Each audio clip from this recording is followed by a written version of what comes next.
Good evening and welcome to Spanish Fork High School, where the Dons have just taken the field for the first time in 2025 as they'll get ready for a Week 1 showdown with the Snow Canyon Warriors. Ryan Pickens alongside Chris Hurst. Chris, a very exciting year last year for Spanish Fork. They make a run to the state championship.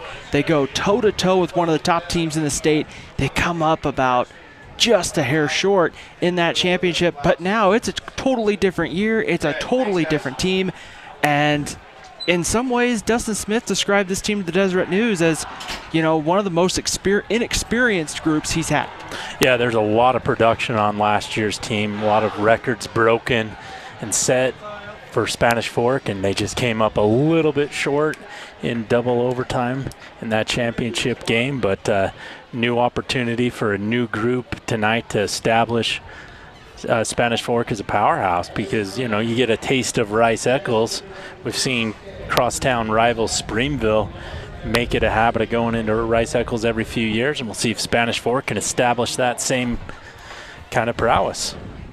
Just about ready for the national anthem here at Spanish Fork High School. After the anthem, we'll hit our Triple T heating, cooling, and plumbing and electrical keys to the game here on Spanish Fork 17.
So the national anthem is over here at Spanish Fork High School. We're moments away from the coin toss and also the kickoff to the 2025 season. And Chris, one of the big storylines coming in if you're Spanish Fork is that talented team last year. You're replacing a quarterback, which is always tough, and McKay Smith, Caden Vest, Brock Jacobson. That's really where a majority of your offense has been, and really there's no really replacing those guys, but it's almost like you have to reinvent them. You got to reinvent it, and fortunately Gage Christensen had quite a bit of production on both offense and defense. He returns, but outside of that, we'll see, I believe, Nixon Warren at quarterback, and he's been playing since a freshman as a wide receiver, so it should be, I think Spanish Fork, a lot of these kids were on the team or playing JV last year, so they know the system, but this will be a tough test against Snow Canyon. It'll be interesting to see. The Warriors last year finishing 4-8 did win a playoff game. They defeated Murray 27-7. Their defense really turned it up the last couple of games of the year, defeating Pineview 21-16 before falling in the second round of the playoffs to region rival Crimson Cliffs 35-20. So, and who won it last year? Crimson Cliffs, right? Yeah, I remember that. That was a tough one, 57-55. The other challenging thing that Spanish Fork's going to run into this year is they're having to move up a whole classification from 4A to 5A in football, and a tough region with Orem and Timpview, Springville in it, so it's a little bit tougher competition, especially in the region play. And one of the things I'm interested to see, Chris, with this region is I'm interested to see the addition of Pleasant Grove, and the Vikings have been in one of the toughest regions probably in the state the last few years with having to deal with Lehigh and Skyridge. American Fork's been solid. Sometimes Corner Canyon's been in there. And so I'm interested to see how the Vikings kind of handle this adjustment down to 5A. and that's going to be a fun one tonight. Lehigh Maple Mountain over across town, getting ready to kick off as well. Let's take a moment here. Let's take a look at our Triple T heating, cooling, plumbing, and electrical keys to the game, Chris. And the majority of football games, who controls the line of scrimmage? Spanish Fork had Aaron Dunn. That really helped with part of controlling the line of scrimmage last year, especially on offense. So I think Spanish Fork's got to establish the line there. Also, we've talked about all the production they lost last year, so they have to figure out who the ballers are going to be on offense this year and figure out what identity they're going to have. Last year, they could get 3 to 4 yards automatically by handing off to Caden Vest.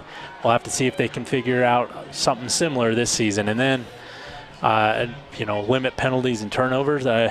Ryan and I gave the official a pep talk and let the kids play. Let's not have so many penalties tonight. So hopefully that helps, and hopefully the kids don't have as many of those mental things that you can just make a game drag on and on. Especially week one, we've seen games where it's just penalty after penalty. So hopefully it's a clean game.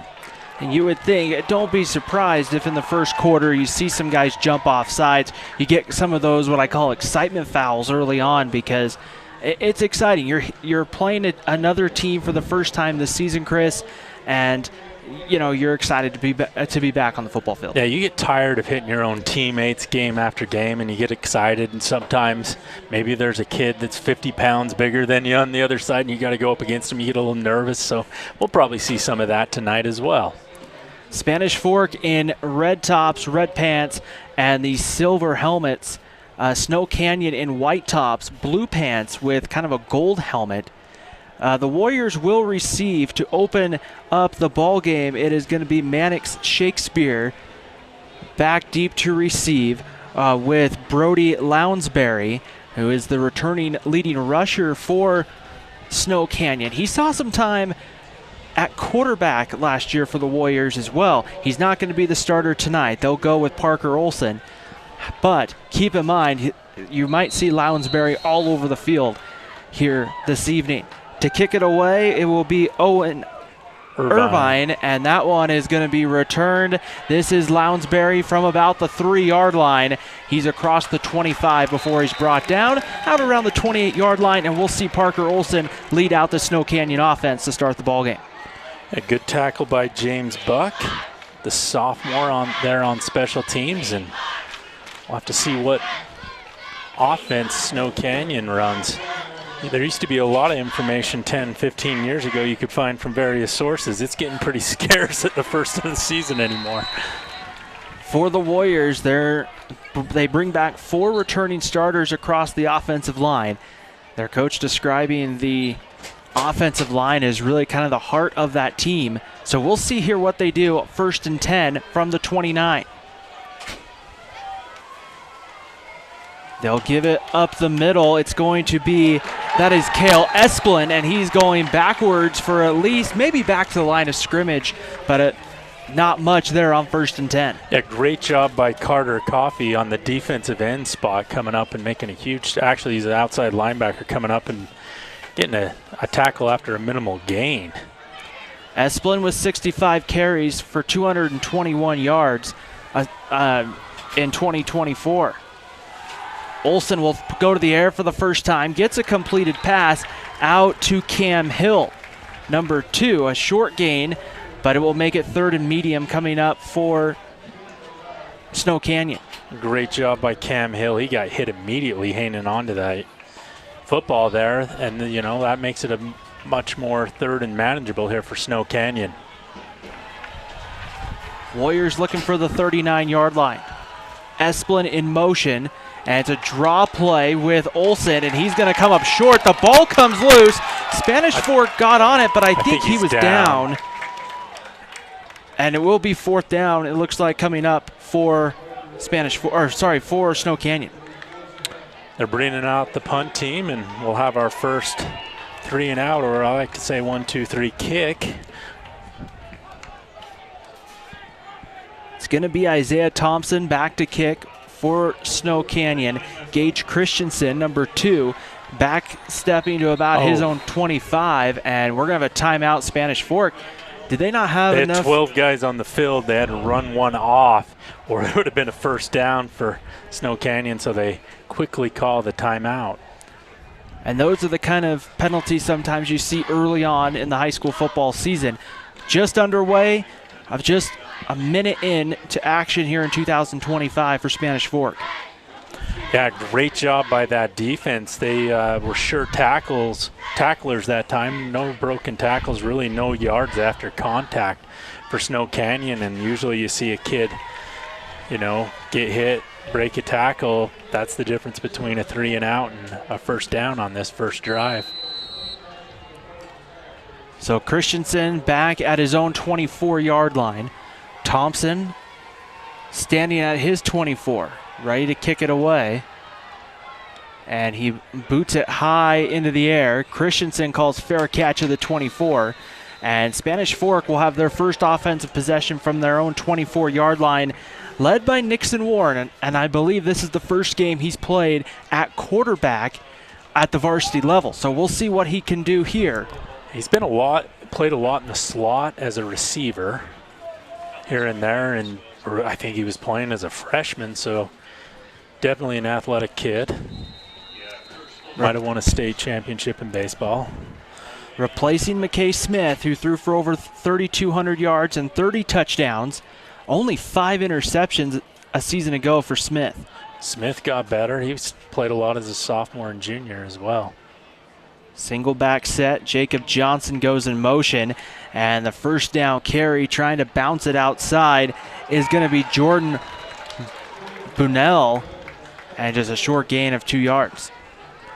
Yeah, that was all effort by Bunnell or Bunnell. I'm not sure how we say that one. We'll have to figure that out. But short pickup there, but great second and third effort to get a couple extra yards. 2nd and 7. Warren all by himself from the gun. 5 wide. Drops back. He'll look to throw. Pressured immediately and goes down back at the 16-yard line. It was number 50, Hank West, who gets there, an offensive defensive lineman. And it was just Chris. He just almost went untouched in the backfield. Yeah, Preston Taylor was back there too. There was nowhere for Warren to go, and that's going to bring up 3rd and a mile. Dons need the 35. This is going to be 17 to go. Here, 9:09 to play, first quarter. Christensen's to the top of your screen. Lawson Shepard, number 5, goes in motion. And penalty flags fly. And this is going to, looks like back Spanish Fork up 5, Chris. Yeah. False start. There was only 1 second on the play clock as well. Almost kind of a pick your poison penalty there if you're Spanish Fork. I don't know if Dustin Smith wanted to use 2 timeouts the first 6 minutes of the game. Well, But he'll still have 2 remaining. It's 3rd and higher than I can count, probably 21. Warren back to pass, steps up in the pocket, has to move, and now he's going to take off. Across the 25-yard line, well short of the first down as he dances into the Snow Canyon sideline, and Spanish Fork looks like they'll have to punt.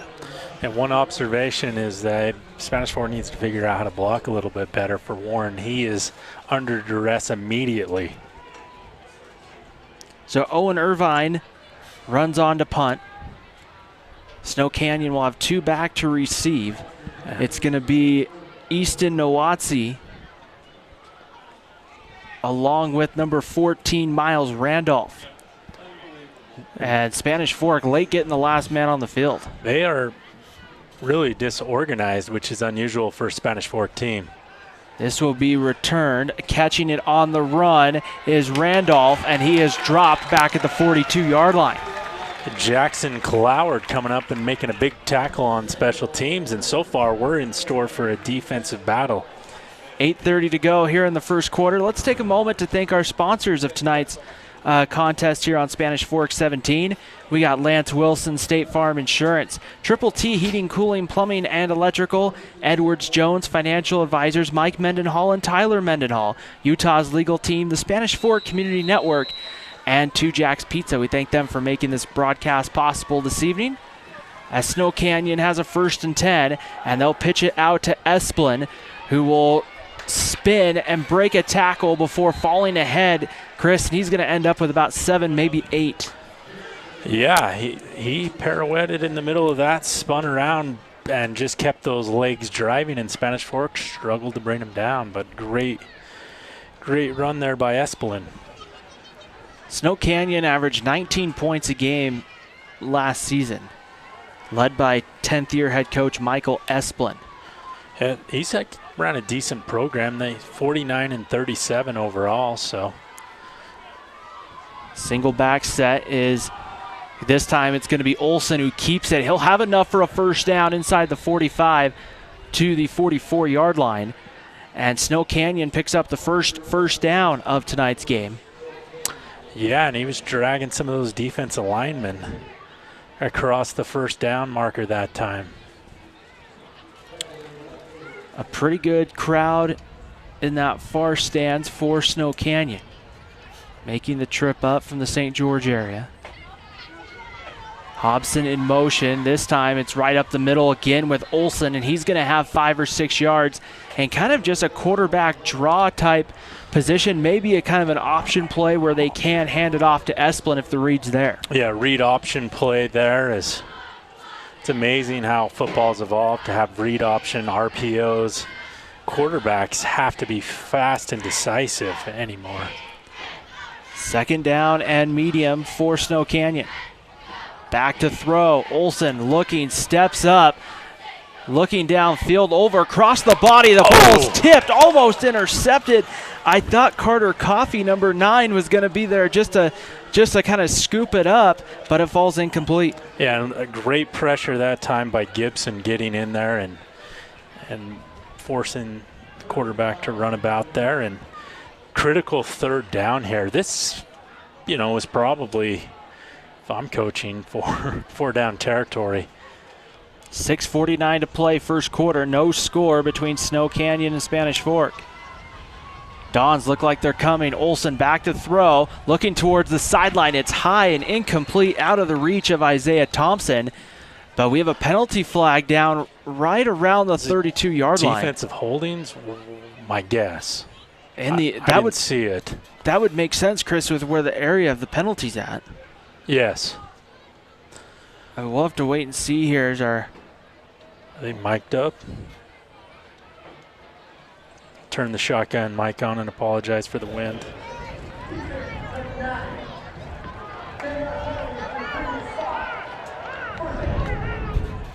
So the penalty there, defensive holding called against Carter Coffey. And Snow Canyon's back in business inside the 30 at the 29, 1st and 10. I like that they call out the numbers, but I wonder how that is at the high school level. Back up the middle, Cale Esplin goes ahead. He's down to about the 23-yard line. A good pickup of 6 yards for Esplin, who is the returning leading tackler on defense. And one thing Snow Canyon was going to try to do more of this year, Chris, was you're going to see guys play both ways. Last year, from everything I've understand, they were kind of more you play offense or you play defense. Yeah. And then sometimes with the numbers, they don't have that many on the sideline. You're forced to do that. And if I'm Snow Canyon, I'm just running that ball up the middle until Spanish Fork stops me, which they haven't for a minute. Esplin will pick up, I believe, enough for the 1st down to the 18-yard line, depending on the spot, but it will be enough for a 1st down. It brought down by Levi Chrisley. And Levi, he only played offense last year until he got injured. Now he's on defense. So I think we're seeing the same from Spanish Fork. A lot of these kids are going offense and defense. On the kind of sweep play, ball's loose, but Snow Canyon right there. It came out of the hand of Trey Vaughn, but a heads-up play, Cam Hill able to dive right on it, Chris. Yeah, Cam Hill with the heads-up play there, jumping on the ball immediately. And Cam Hill sounds like a football name if I've ever heard of one. Believe it might have been Gage Christensen from his corner spot that kind of jarred the ball loose. Yeah, Gage did a good job of getting his kind of helmet on that ball and disrupting the rhythm of the ball carrier. Olsen back to throw, kind of down the seam, and that's complete to Gage Hobson. And Hobson has himself a first down, and the Warriors are first and goal to go from the 5-yard line. Yeah, and that slant can be a zone killer. And Spanish Fork looked to be in a little bit of a zone there. And this is the part of the field, Ryan, where I cannot see very well. From the 5-yard line, Olsen pulls it, throws, touchdown, caught. Isaiah Thompson, number 6, just on a one-on-one matchup, and he just won the corner there on that slant. Yeah, back-to-back slants for Snow Canyon. Not Corner Canyon, Snow Canyon, and they're up 6-0 here in the first.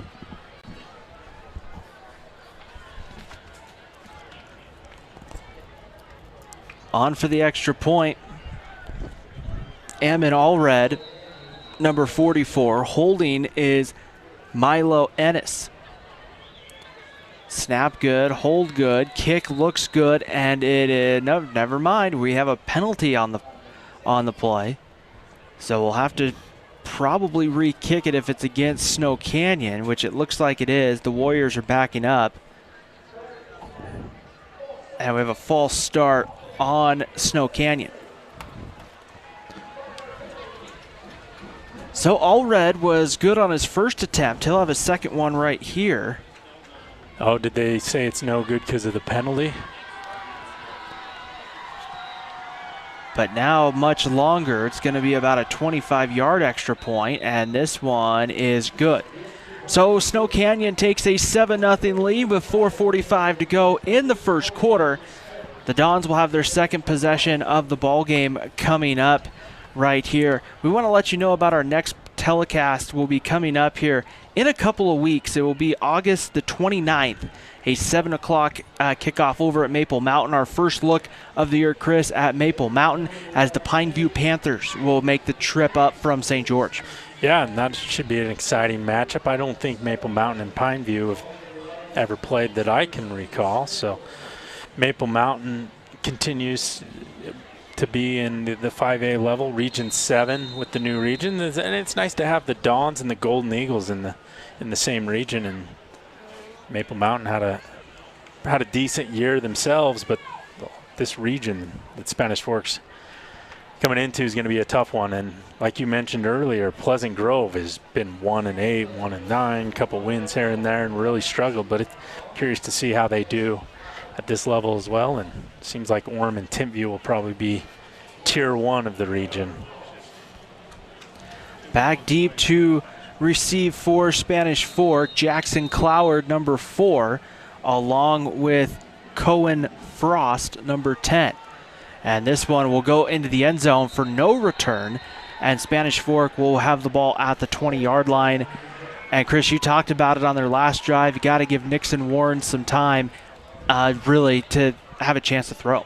Yeah, Nixon Warren looked like a man on the run out there.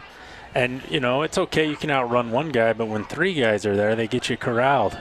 The rodeo was last month. We need to block for a little bit better if you're the Dons. We'll see what they dial up. First-year offensive coordinator Dimitri Gomez. Dustin Smith had been calling the plays, but he's turned that duty over to Gomez this season. First and 10, they'll give it right up the middle, a short gain on first down. A great blocking by the interior Spanish Fork there to give Jordan Bunnell a few yards up the middle.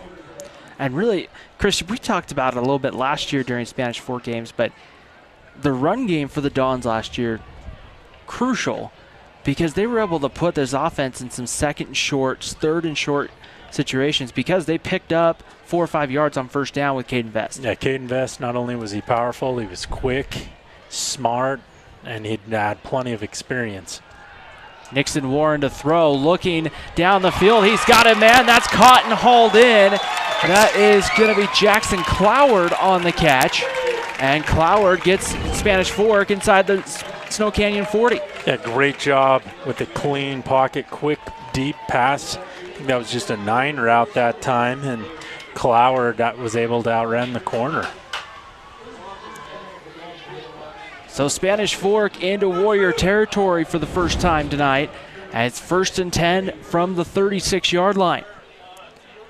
4:02 to play, first quarter. Nixon Warren, this time it will be Bunnell on the carry. And he is going to get about 4 yards on first down. Yeah, pretty good pickup, and you can see the offense starting to take off here for the Dons and a little bit of confidence running behind that line. Breezy night at Don Stadium. Kicking game could be adventurous at times. It seems like it's always windy here in Spanish Fork. I don't know why. 4 wide receivers. Keep an eye, Jackson Cloward to the bottom of your screen. No safety help over the top for Snow Canyon. Warren sets up the screen pass, has that one complete. That is Rhythm Fagan, number 3 on the catch. A short game for Fagan. And we have, it looks like, some whistles and a flag back at the 35. That's not good. Looks like it's probably going to be coming back as a hold based on the body language of everybody on the Dons team.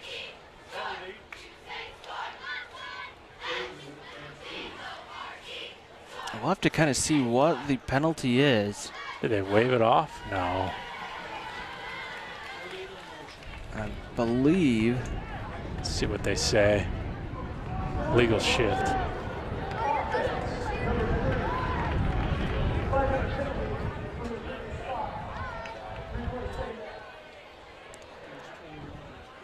Chris, the receiver in motion in that play, when he came across, never, I think, came to a stop.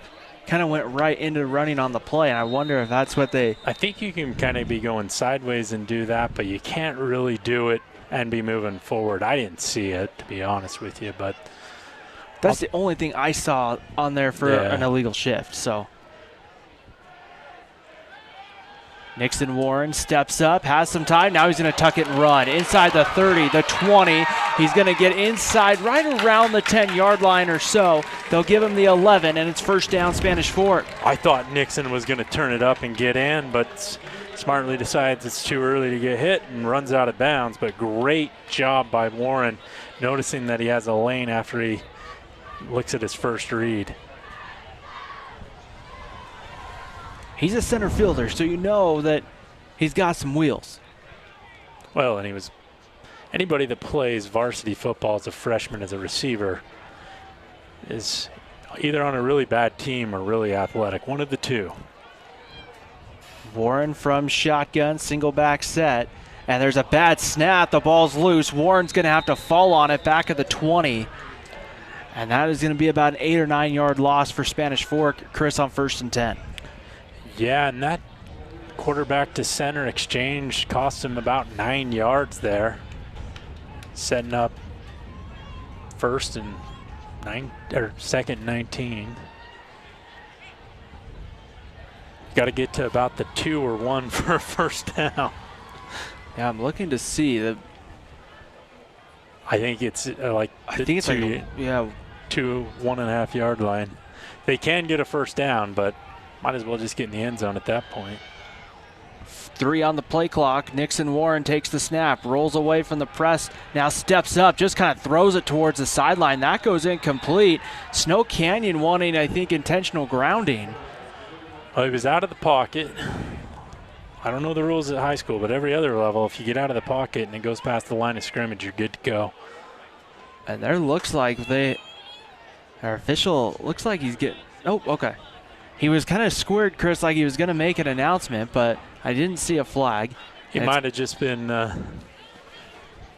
thinking about it. I don't know. Well, I thought he was clearly out of the tackle box. But, yeah, they're right. 10, 15 years ago, that's definitely no receiver in the area. And would have been intentional grounding. Rhythm Fagan goes in motion. Here's the screen pass. Gage Christensen one-on-one, a short gain. He's going to pick up about 3. Esplin in on the tackle, joined by Tristan Bostwick, number 17 for Snow Canyon. Well, 4th and forever. Are they going to kick the field goal or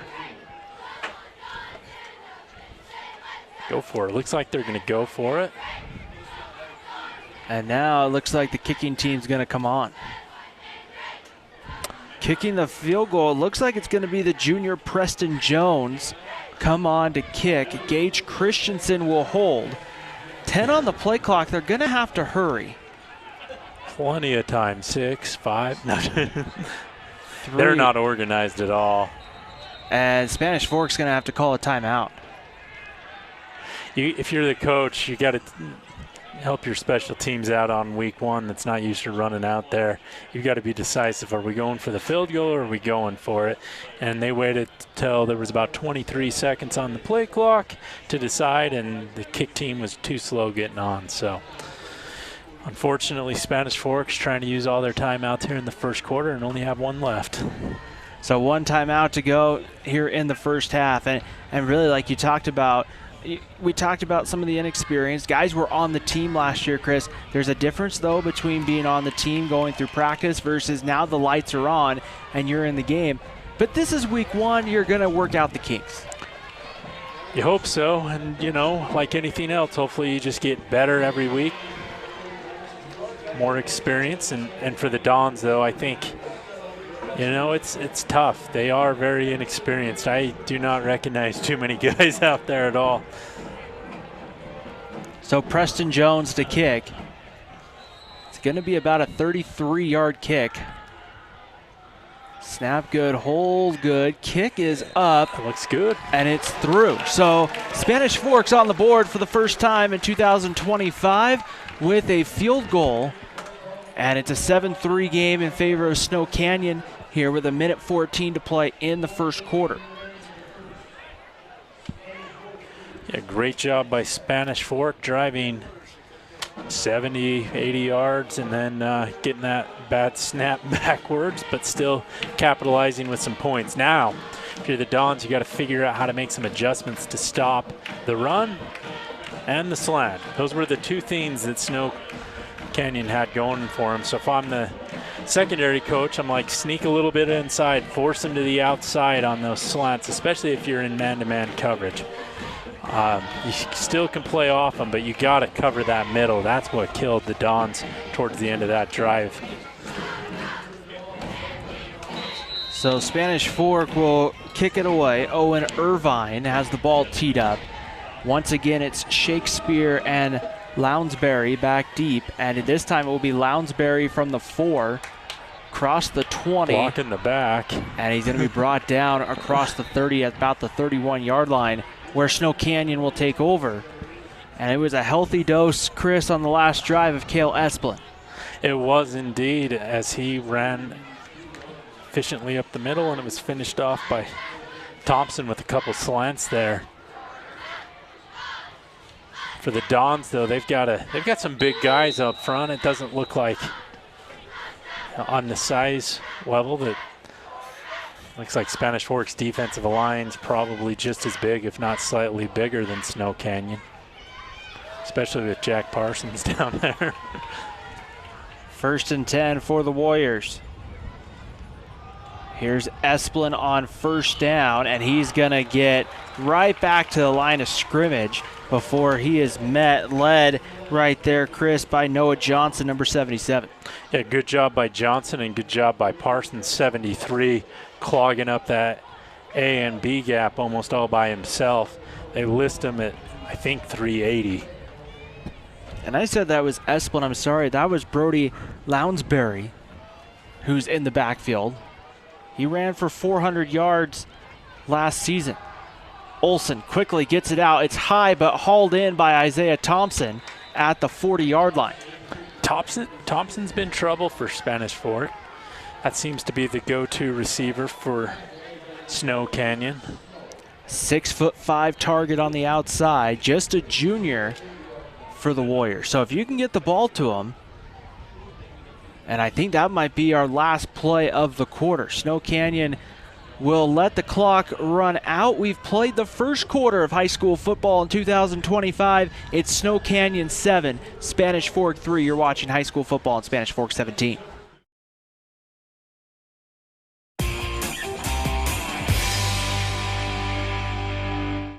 You live life without regrets. Sure, you've had some doozies in the job and relationship department, but you learned. Same with homeownership. So that new HVAC or generator install, of course you'll get a second opinion from Triple T for free.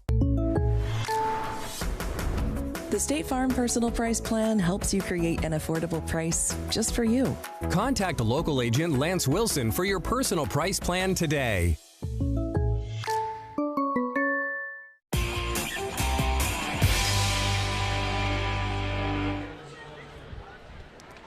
Start of the second quarter here on Spanish Fork 17. Snow Canyon on top of the Dons 7-3 as we start quarter number 2. Ryan Pickens alongside Chris Hurst. And Chris, it was a heavy dose of run in the first quarter from Snow Canyon, but just about the time you thought they were going to continue the run, they found a way up the seam just with a quick little short vertical route.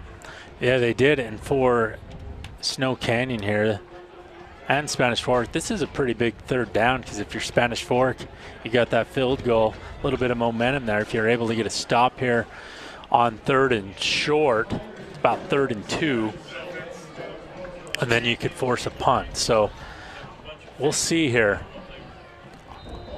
They're playing off those receivers quite a bit, especially on the boundary. Olson's like the quarterback draw. He'll give it to Lounsbury. Needs the 42. He's going to get it. And it's first down coming up for Snow Canyon. He needed 2, Chris. He got about 2.5. Yeah, Fagan did all he could to try and wrap him up behind the line, but it was already too late. But Fagan's still able to make a tackle after a short 3-yard gain, which will bring up, I guess, 4th and 10 according to the marker down there. So Snow Canyon has it at the 43. I don't know why that bothers me so much, but still 4th and 10. There we go. Preston Olson back to throw towards the sideline. Has Isaiah Thompson, who makes the catch. That will be enough for a first down to the 46-yard line. Yeah, and it's maybe I shouldn't have told the officials not to let him play because I thought I saw a pretty blatant hold there. You know, I'm regretting it now. It's the first week of the season for players, coaches, officials, broadcasters, you name it. Yes. It's the first week of the season. No, I just glad we got people that actually will ref because I would never do it. First down and 10. Olson takes a shot looking for Thompson. This one's overthrown and out of bounds. Yeah, great job by Gage Christensen being step for step with the receiver Thompson there. And that's Thompson at 6'5" is kind of a matchup problem. Cam Hill, the other main wide receiver, number 2, you see him at the bottom of your screen. He's listed at 6 feet. So he's probably 5'11", 5'10". No, just kidding. Second down. Here's Lounsbury with the carry, and not much going on. A whole host of Dons getting there. The last one coming up from the pile was number 28. That is Tavin Maldonado. And it looks like the Dons are going to bring the blitz. Parsons, the run stopper, comes out. They substitute in more athletic blitzer. So that brings up 3rd and long here now. This could be one of those things. Maybe you try and get 4 or 5 yards here on 3rd, so I'd still watch for a draw or something up the middle. Kale Esplin back in the backfield. Olson's going to take off and run, and by the time he goes down, he's about a yard short, and boy, they're going to give him 9 yards there, it looks like, by the initial spot.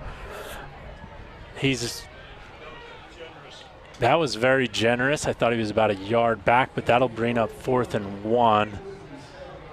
And a decision here, Chris, for Mike Esplin, and really a decision, but with the way your team's been running the ball, is it really not that hard of a decision? Yeah, and Parsons is on the sideline too, so Spanish Fork's a little leaner up the middle. Keep an eye on Esplin. He's in the backfield. He'll get the carry. He's going to fight his way. It's going to be close depending on the spot. And the Dons are saying, no, he didn't get it. That is so close, and I think they're going to give it to him. And Snow Canyon saying, yeah, we got it. And I don't know if they're going to take a look and measure. Wow. From up here, it was pretty close. And they're going to take a moment here to measure this. And I thought that was a decent spot, and that's about where the marker is. So I don't know, Ryan. You're about 1 yard over from me. What do you see? That is, I'm like you, Chris. This is gonna. I mean, boy, that's at almost a 36 and a quarter yard line there. If we were gonna try to get really scientific with it, they're gonna stretch it out. This is gonna be close. He didn't get it. That's about as close as you can get. Turnover on downs. A big stop for the Spanish Fork defense. Chris, by about a matter of a couple inches. Yeah, an inch is as good as a mile as long as you don't get that first down. And yeah, the Dons with a good stop there. We saw their offense progressing a little bit more time. Why am I blanking? For Nixon Warren to throw the ball there. Week one's tough for the announcers too. Well, and what's kind of interesting to me is you're seeing defensive coordinator Zach Tatioli for Snow Canyon. They're not playing a lot of safety help over the top. Like, it's one-on-one on the right there on those wide receivers split out. And they'll throw down the field looking for Rhythm Fagan, and the ball just, I don't know if he didn't see it or what, but it looked close, but it goes incomplete. Yeah, Fagan was open. He's got the concussion cap on too, so he's very noticeable out there. They got the look they wanted. Yeah, which you see a few guys out there wearing those, and I wonder if we'll see those as the official helmets of football in the next couple of years as they get more data on them. If they're helpful, they should be. Safety first. 2nd and 10 for Spanish Fork. 10:33 to go before halftime. And we'll go 4 wide receivers. Rhythm Fagan in motion. Here's Bunnell on the carry. And not much, maybe back to the line of scrimmage there for Jordan Bunnell. Not the start you wanted on this set of downs if you're Spanish Fork, as they've gained 0 yards so far and brings up 3rd and 10. It's tough because your defense just got you a big stop, got you off the field after Snow Canyon picked up a couple of first downs to move the football, and then your defense makes a big stop. This is where you'd kind of like a big play to try to swing momentum. Yeah, this is a big 3rd down for the Dons here. You don't want to run your ballerina offense, 1-2-3 kick. Spanish Fork needs the 46.5. Nixon Warren throws. Gage Christensen goes up and makes the catch. First down, Spanish Fork. He's brought down at midfield. Yeah, if Christensen doesn't get that, that might be an INT as we see here on the replay. That ball's a little bit high, but not too high for Christensen. Right there, he's listed at 6'1", and Chris, he used all 6'1" of that frame there to haul that one in. Here's the give up the middle. It's going to be Jordan Bunnell on the carry there. And a gain of 6. Yeah, and that's exactly how the analytics say you want to start first down, with at least getting more than 4 or 5 yards. So Spanish Fork going with a little more momentum that here. Guy jumps, so should be a first down. 52. Felipe jumping there, 6'2", 265. Once you get that frame going, it's hard to stop it. So Spanish Fork will get the benefit there of the first down. 9:02 to go before halftime. Snow Canyon 7, Spanish Fork 3. The difference in the ball game is a touchdown from Isaiah Thompson. 8:53, clock running. Lights starting to come on here at Dawn Stadium. First night of high school football for Spanish Fork. Rhythm Fagan goes in motion. Back to throw. Nixon Warren takes a shot, miscommunicates with Jackson Cloward, and that one goes incomplete. Cloward ran kind of a curl route there, Chris, and I think Nixon Warren was expecting him to run a go. Yep, that's exactly what it looked like happened. And, yeah, just a little miscommunication. I wonder if some of these routes have reads on them and the quarterback receiver not on the same read there, or somebody forgot the play. Keep an eye on the scoreboard tonight across the region here. Rhythm Fagan with the catch, picks up a first down, keeps spinning, and he's brought down inside the 30 down to the 27. A nice job by Fagan first, following the orders of operation, making the catch, then running, and then spinning out of a tackle. So, yeah, great job by the Dons. Be first down and 10 from the 27-yard line.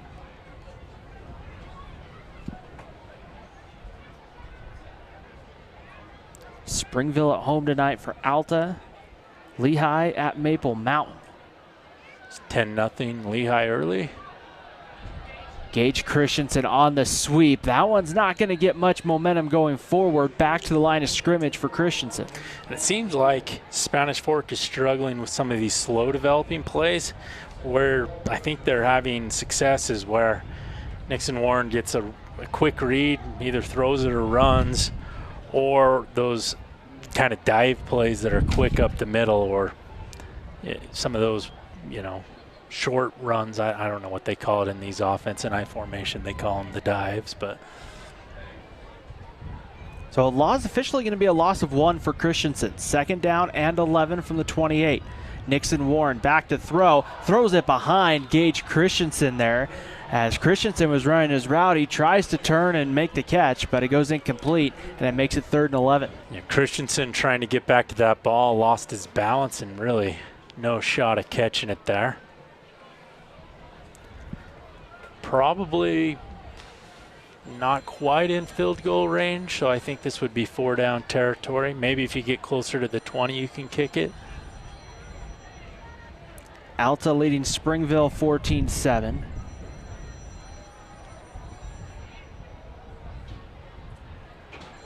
Wasatch and Park City tied at 7. Back to throw. Nixon Warren's going to take off. He should have a first down. There's a penalty flag as he'll run out of bounds at around the 7, Chris, and where this one came in, typically in the area of a hold. Yeah, I think Chris Lee had a little bit of a hold there in the backfield on number 70.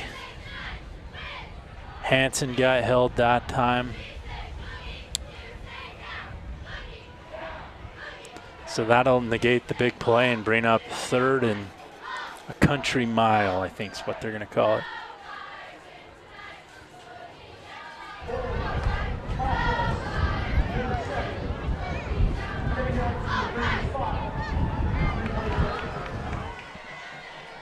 I don't know if they got the number mixed up there, but they're going to call that on River Anderson, number 70. 3rd down and long for Spanish Fork. Gage Christensen split to the very top of your screen. Keep an eye on Jackson Clower to the bottom, number 4. And there's a screen pass that's going to go incomplete, and it'll be 4th down.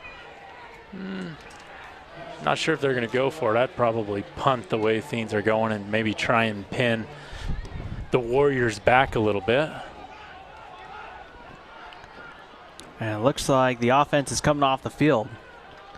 So they will, Spanish Fork will punt, and will try to pin Snow Canyon back deep with Owen Irvine. And Spanish Fork's kind of been, shooting themselves in the foot. They had that first drive that they were on their way to scoring a touchdown, or second drive of the game, they were on their way to scoring a touchdown and had that bad snap, and we had the hold there after a big play, and that results in this punt. Irvine boots it away at the 8-yard line and making contact with the fair catch. There's a penalty flag that comes in. That's the right call, too. Miles Randolph making contact. Once they signal for the fair catch, you can't really make any contact whatsoever. And maybe he didn't see it, but at the same time, that is the right call because that was a clear fair catch signal, and Spanish Forks really just a few mental mistakes here and there. So that's going to push it. That's a 15-yarder, I believe. From about the 8, that's going to put it out to, I believe, about the 22-yard line or so, depending on. Responded at the 23, 22 and a half.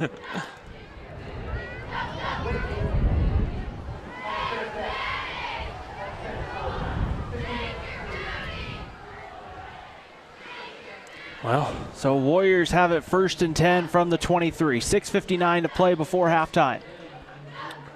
and you expect some of those mistakes in football, and especially here in the first week. So see if the Dons can get another stop here on defense. Olsen pitches it outside.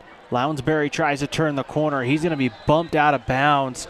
Getting there, Mason Snow, number 12, kind of puts the shoulder into him and forces him out of bounds. Yeah, both teams here tonight seem like they're still working in a lot of new people. It's, you know, it doesn't feel like they're running a crisp and clean offense for either team, or defense for that matter. 2nd down and 10 for Snow Canyon.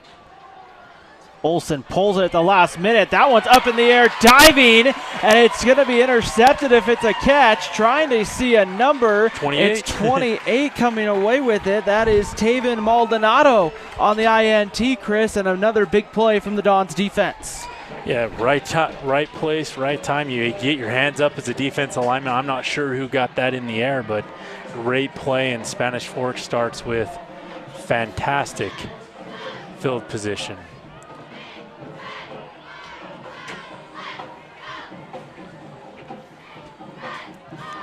Dons will have the football. They mark it right at the 30-yard line.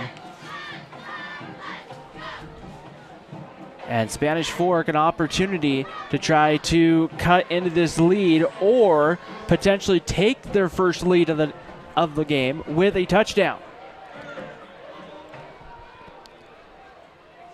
Nixon Warren under center. Turns and gives it to Jordan Bunnell in the backfield.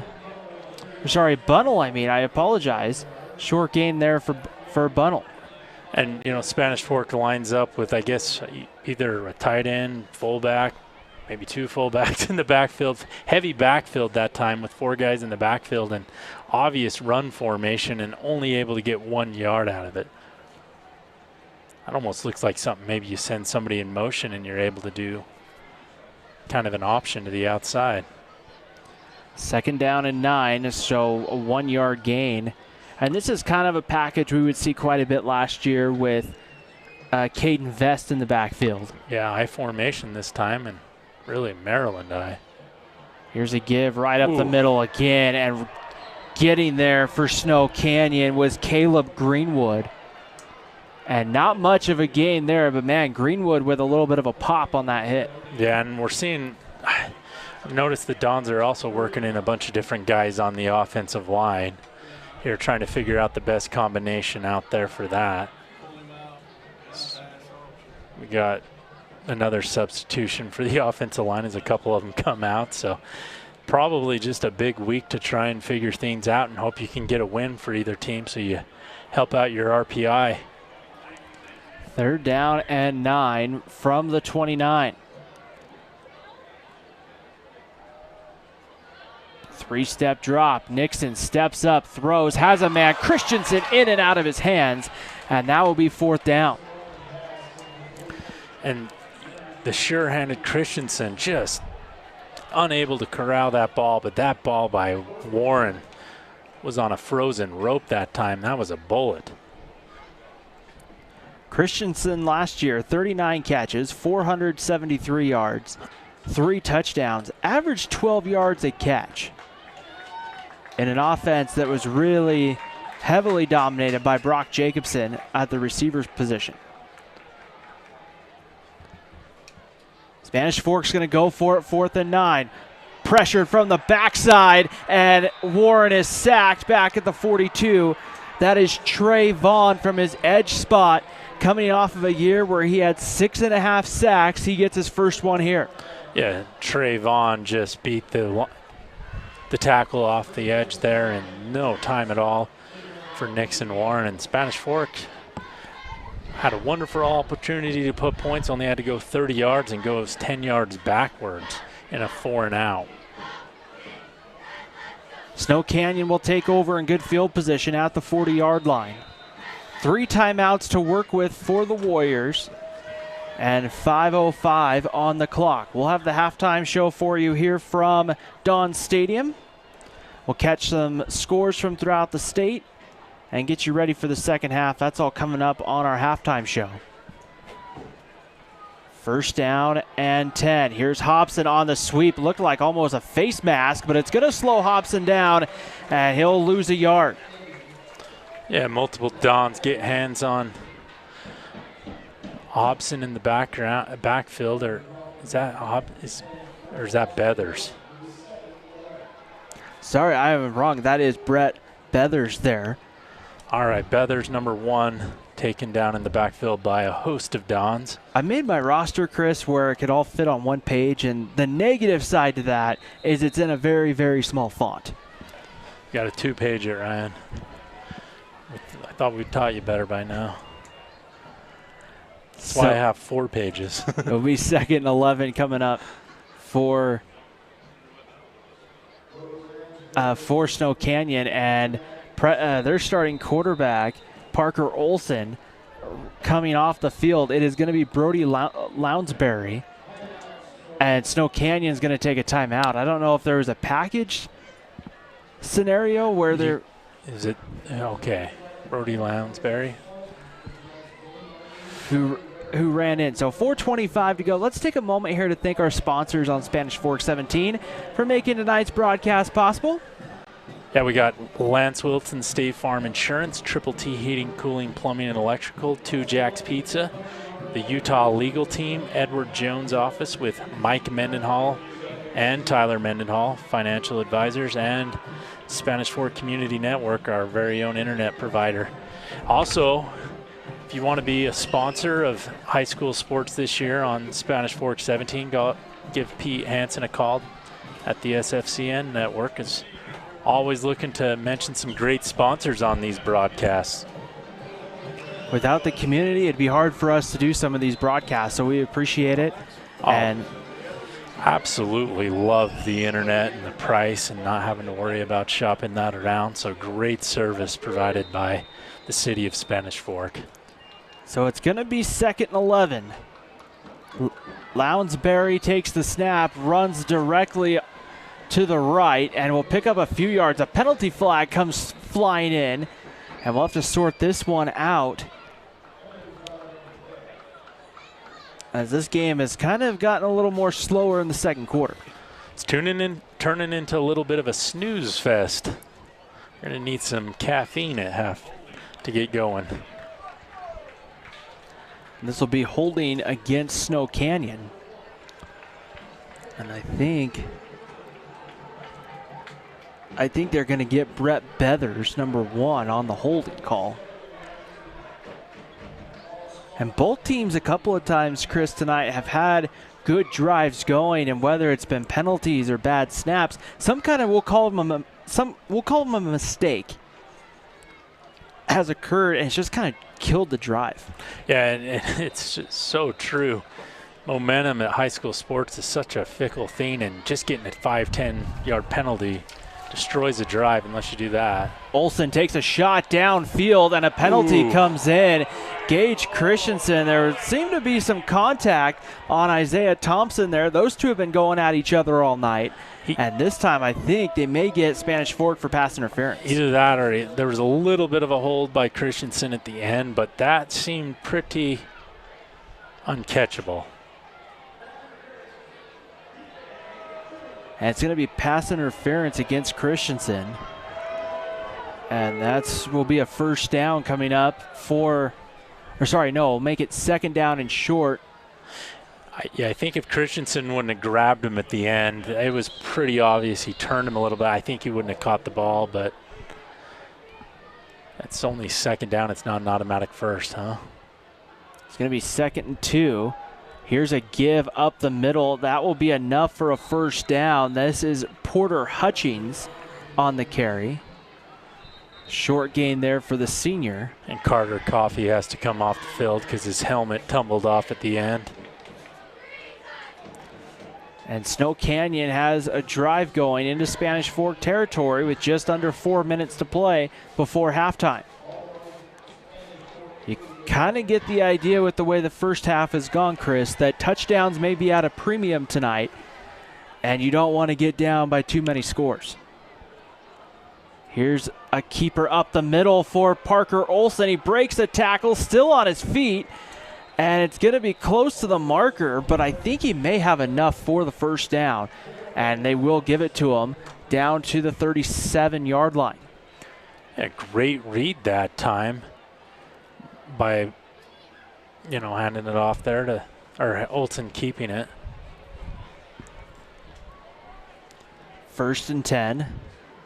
Snow Canyon. They have all 3 of their timeouts. Something to keep in mind. There's plenty of time here in the quarter with 3:15 left. Yeah, we've taken about 3 or 4 minutes off the clock here as well as they go deep. And taking a shot for Isaiah Thompson. That one's incomplete as Gage Christensen had the coverage. And Gage Christensen's fighting for his life in single coverage because, well, Isaiah Thompson's, he's very lanky and very fast. Mentioned it earlier, Chris, 6'5", 195 pounds, just a junior. So that's going to be a weapon that those schools in St. George are going to have to deal with for not just this year but next year as he comes off the field after that play. Here's Esplin with the carry, and Esplin gets down to the 31-yard line, and a good carry for Cale Esplin, the 5'11 senior. And, Snow Canyon, I'm surprised they don't do that more often because more times than not, they've been getting 6-7 yards, and what more can you ask for when you're just having a simple handoff up the middle? 3rd and medium coming up. I keep thinking we're going to have a 2-minute warning, and then I remember it's high school. Parker Olson on the carry, trying to fight towards the marker. It is going to be close. I think he's about a yard short, but this is almost an automatic go right now if you're Mike Esplin and Snow Canyon. Yeah, and Olson seems to be on these read options that he's hanging onto the ball, so maybe you start selling out for the quarterback. It seems like the Dons are getting faked out a little bit on that handoff. That doesn't happen. 4th down and about a yard. Esplin in the backfield next to Olson. Esplin gets the carry, goes straight ahead, has enough for the first down to the 26-yard line, and that will take us down to 1:52 left before halftime. Great blocking by Snow Canyon as Spanish Fork charged up to the line. They still fired off, pushed the Dons back, making that an easy play.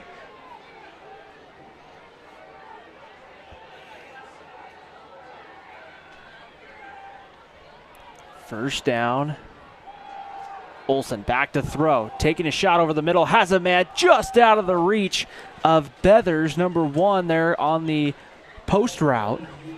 Brett Beathers had him beat and just a little overthrown there. So Olson would have a couple of touchdown passes if the ball was just put in just a little bit of a different spot. Would have been a couple of touchdowns probably for Olson so far in the first half. This was a Snow Canyon team. It's the wind that's getting him, Ryan. This was a Snow Canyon team, Chris, who went 4-8 last year, lost their first 3 games, losing to Stansbury, Manti, and Cathedral, an out-of-state school, before they won their next 2 and then lost their next 4. A very streaky team last year. Parker Olson trying to turn the corner and get outside. He's going to be pulled down, but not before he picks up about 5 or 6 yards. Yeah, and Olson there makes the right call, and Spanish Fork had the right defense. Unfortunately, Shepard was not able to bring down Olson on the edge there. It's tough when you're that outside linebacker, defensive end that has contain, and you're out there on an island on these read options. Because if you don't make the tackle, it's for sure usually five 5 to 10 yard gain. 3rd down, about 6 coming up. Olsen gets it to Lounsbury. He'll try to throw, immediately pressured, and he'll go down. Nice job by Spanish Fork there, Chris, defending against the double pass. Double pass. We're going to give that a 2-jack sack and a timeout by Spanish Fork. They're going to use it here to preserve some time in case they get the ball back. 41 seconds to go. Snow Canyon still has 2 timeouts as well, so that'll give us some time to monologue on something, Ryan. 41 seconds. 41 seconds to go before halftime here. So quite different look. Don's team, they're going to have to figure some things out, get some kids more comfortable. And the one thing that I've noticed and enjoyed about Coach Dustin Smith since we've been covering him, 4 or 5 seasons now, seems like his quarterbacks always get better, and in general, the team just seems to get better and better and better. So I think he's a good coach in making adjustments. So I think a lot to be learned so far in this first half. It's an interesting word, reading the Deseret News preview, when they kind of the quote from Dustin Smith, he used that it was the most inexperienced team that he's had as head coach here. However, he said it's also still a very talented group. I think sometimes we look at a team that's inexperienced and almost like knock them down a peg just because, well, they're inexperienced, so they're not going to be good. Talent and inexperience are 2 different things. Yeah, that's true, but I think a lot of these kids have probably been playing football 7, 8 years, maybe not at the varsity level, but in Mighty Mites or whatever they call it here in Utah, Little League football, and moving their way up. 4th and 10, looking outside, trying to get it to Isaiah Thompson. It goes incomplete. Gage Christensen on the coverage, and it's a turnover on downs, the second one of the night that this Spanish Fork defense is forced. And they'll have 37 seconds here, Chris, to try to see if they can get down the field and get in a scoring position. Yeah, and with that 4th down turnover on downs, great play by Christensen. I was a little worried watching that in real time that I was going to see a penalty for pass interference. That was close, but if you're the Dons here, don't do anything too crazy. You don't want to get any more momentum going the way of the Warriors. Back to throw with some time, and Nixon Warren, that pass goes incomplete, looking for Rhythm Fagan. And it'll be 2nd down and 10 coming up. 32 seconds. The big thing right now to realize if you're Spanish Fork is you have 1 timeout. You had to use the first 2 back in the first quarter. We're trying to get guys lined up on special teams. And so you do have to play this with a little bit of urgency. Yeah, and the only way to stop the clock besides going out of bounds is to get that 1st down. So you're going to have to get some chunk plays if you're going to even come close to getting in field goal range. Christensen to the very top of your screen as Warren goes to throw, and this time he hits Rhythm Fagan. Should pick up the 1st down. Stayed in bounds at the 36, so I believe the clock will stop until they set the chains. Yeah, and they're going up to the line to down it here. Nixon Warren looks over, clock starts to run and whistles. Timeout Snow Canyon. With 17 seconds, Snow Canyon's going to use their 2nd timeout of the half. And the Warriors there, Chris, usually wanting to make sure that they were lined up. They had the right defensive personnel lined up out there. Yeah. 17 seconds to go. That is a tough ask to get in field goal range. So at some point you're going to have to use the old Hail Mary. And this is where, we've seen Spanish Fork a couple of times. They were able to get Gage Christensen open. They were also able to get Jackson Cloward open. And this is where you kind of wonder if in some ways you just don't tell those guys go deep and then hope that maybe you get a nice one-on-one matchup. Absolutely. And, we've seen Spanish Fork run the old hook and ladder. Now might be the time to pull that one out. A little trick play. We'll see right here what Dimitri Gomez draws up. Nixon Warren from the gun. Back to throw with some time, stepping up. They have a spy set on Warren. He'll get a few yards, and then he's going to be knocked out of bounds.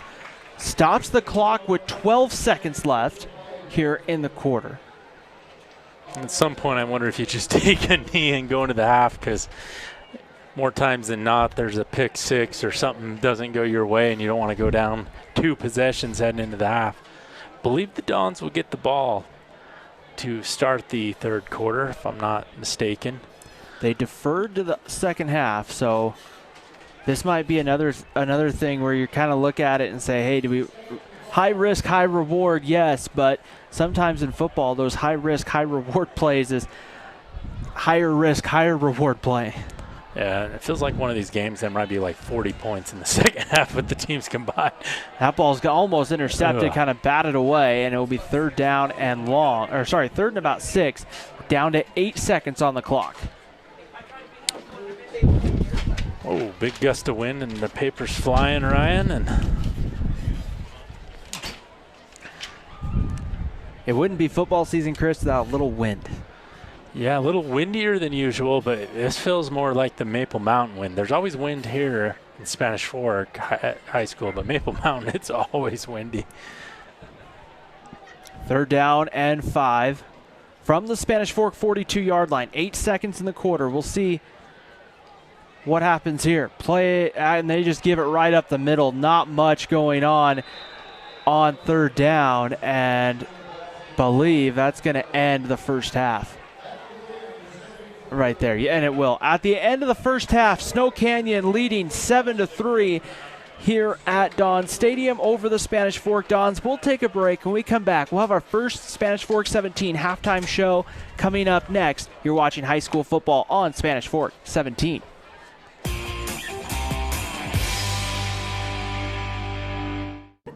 What does it mean to be rich?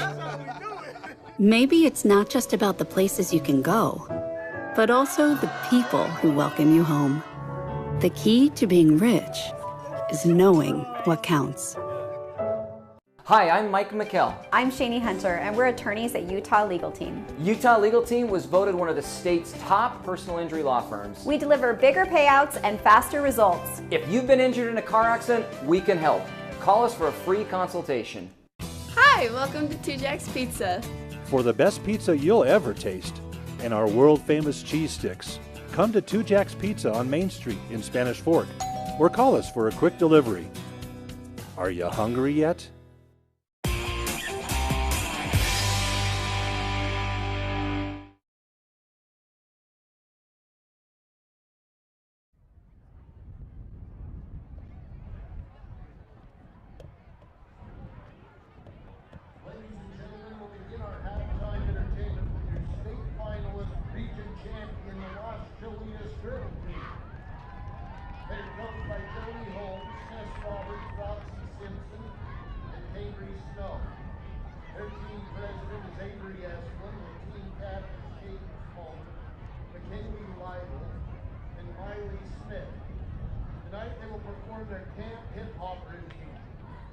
Ladies and gentlemen, let's hear it for the Las Chilias Drill Team.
welcome to the field the two-time USA National Champion.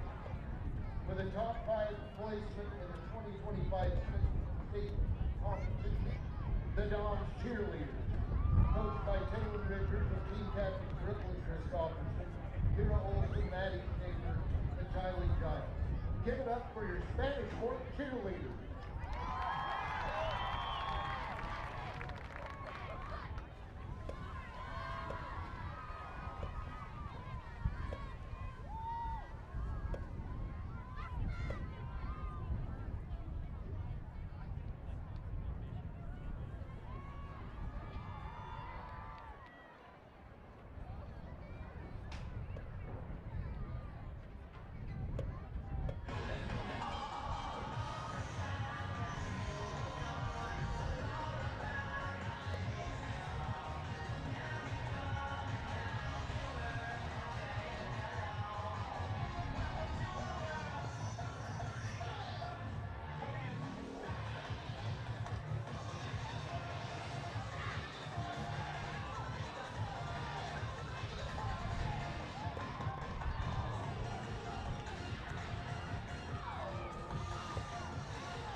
Ladies and gentlemen, your Spanish Fork cheerleaders.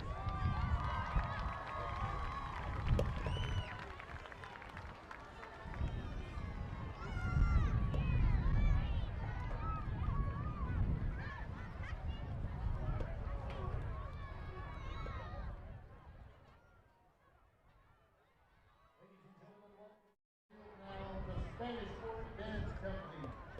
Tonight's performance is choreographed by Avery Hawkins, choreographed by Cameron McCandless, and Chrissy Fry. Give it up for your SF dancers.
Ladies and gentlemen, the Spanish Fork Dance Company. Let's all give all of these talented young ladies a round of applause.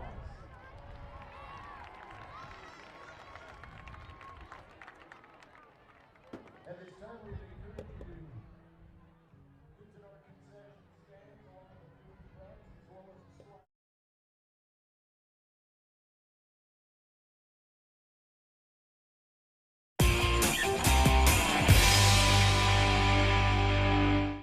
You live life without regrets. Sure, you've had some doozies in the job and relationship department, but you learned. Same with homeownership. So that new HVAC or generator install, of course you'll get a second opinion from Triple T for free. The The State Farm Personal Price Plan helps you create an affordable price just for you. Contact local agent Lance Wilson for your personal price plan today.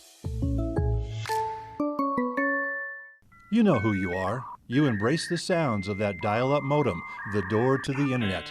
But that was so slow. And you were all in with the cable modem and its zippy megabit speeds. But then the buffering started. Now, fiber is here. SFCN fiber is in your neighborhood, just steps away from your door. It's not the future, it's the now. No upgrade fees, no increase in your rates. So do it for the children, do it for yourselves. End the buffering, embrace the fiber. What does it mean to be rich? Maybe it's not just about the places you can go, but also the people who welcome you home. The key to being rich is knowing what counts. Hi, I'm Mike McKell. I'm Shani Hunter, and we're attorneys at Utah Legal Team. Utah Legal Team was voted one of the state's top personal injury law firms. We deliver bigger payouts and faster results. If you've been injured in a car accident, we can help. Call us for a free consultation. Hi, welcome to Two Jacks Pizza. For the best pizza you'll ever taste and our world-famous cheese sticks, come to Two Jacks Pizza on Main Street in Spanish Fork or call us for a quick delivery. Are you hungry yet?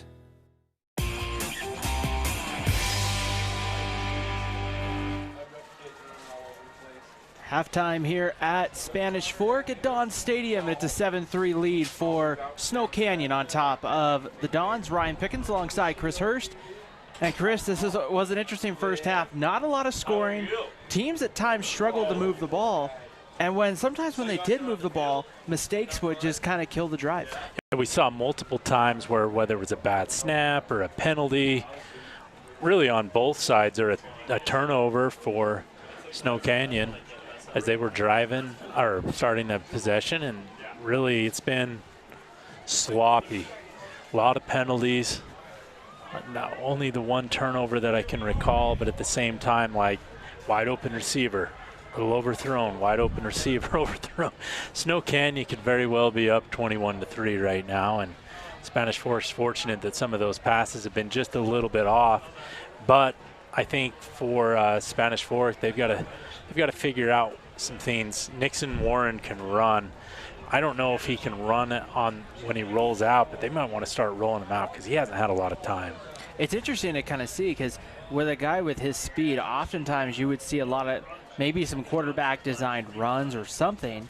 And you haven't seen Spanish Fork go to a lot of Nixon Warren, maybe with a quarterback draw or a designed run. Well, you've seen him on the outside, and he picks up 15 yards, and unfortunately there's a hold on the backside of it that had nothing to do with the play towards the end of it. But, yeah, Spanish Fork's really struggling to figure out who they are on offense, and Snow Canyon as well. Could be the first one to double digits wins this ball game. Not even joking, but it's feeling like I don't know if anybody else is going to score. And the minute I say that, there's going to be like 42 points here in the second half, because we've done plenty of high school games where it's like 10-7 at halftime and the final score is like 45-28 or something like that. Well, and I think you touched on something really important to remember for those watching at home.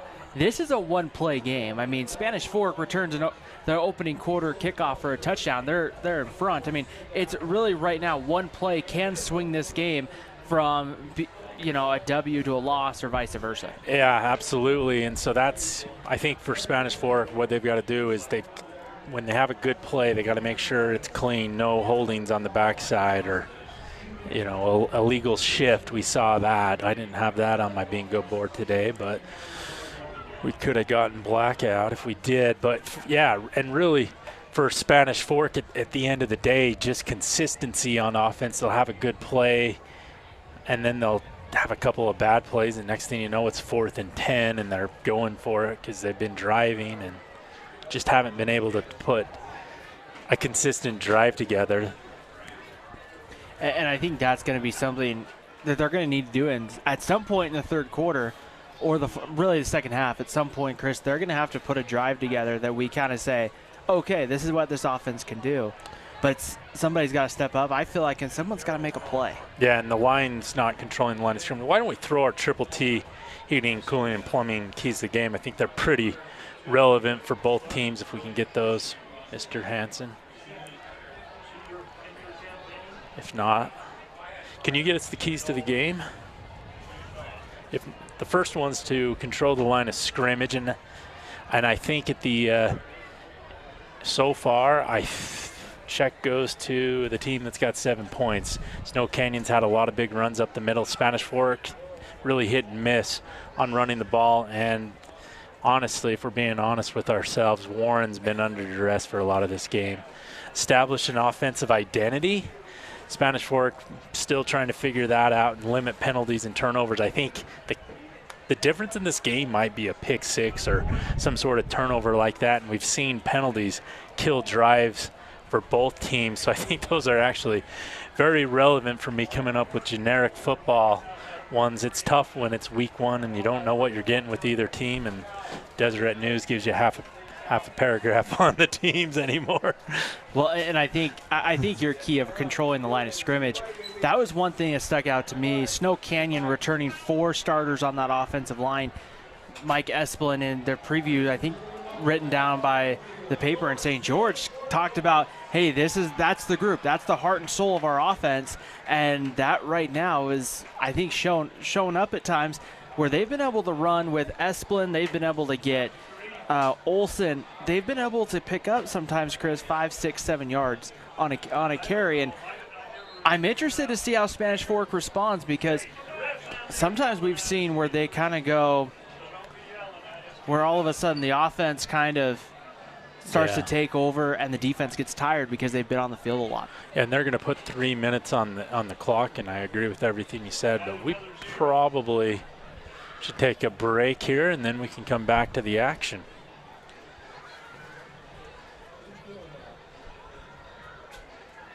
Maybe P can't hear us. He might be busy. There we go. There's our break. You live life without regrets. Sure, you've had some doozies in the job and relationship department, but you learned. Same with homeownership. So that new HVAC or generator install, of course you'll get a second opinion from Triple T for free. The State Farm Personal Price Plan helps you create an affordable price just for you.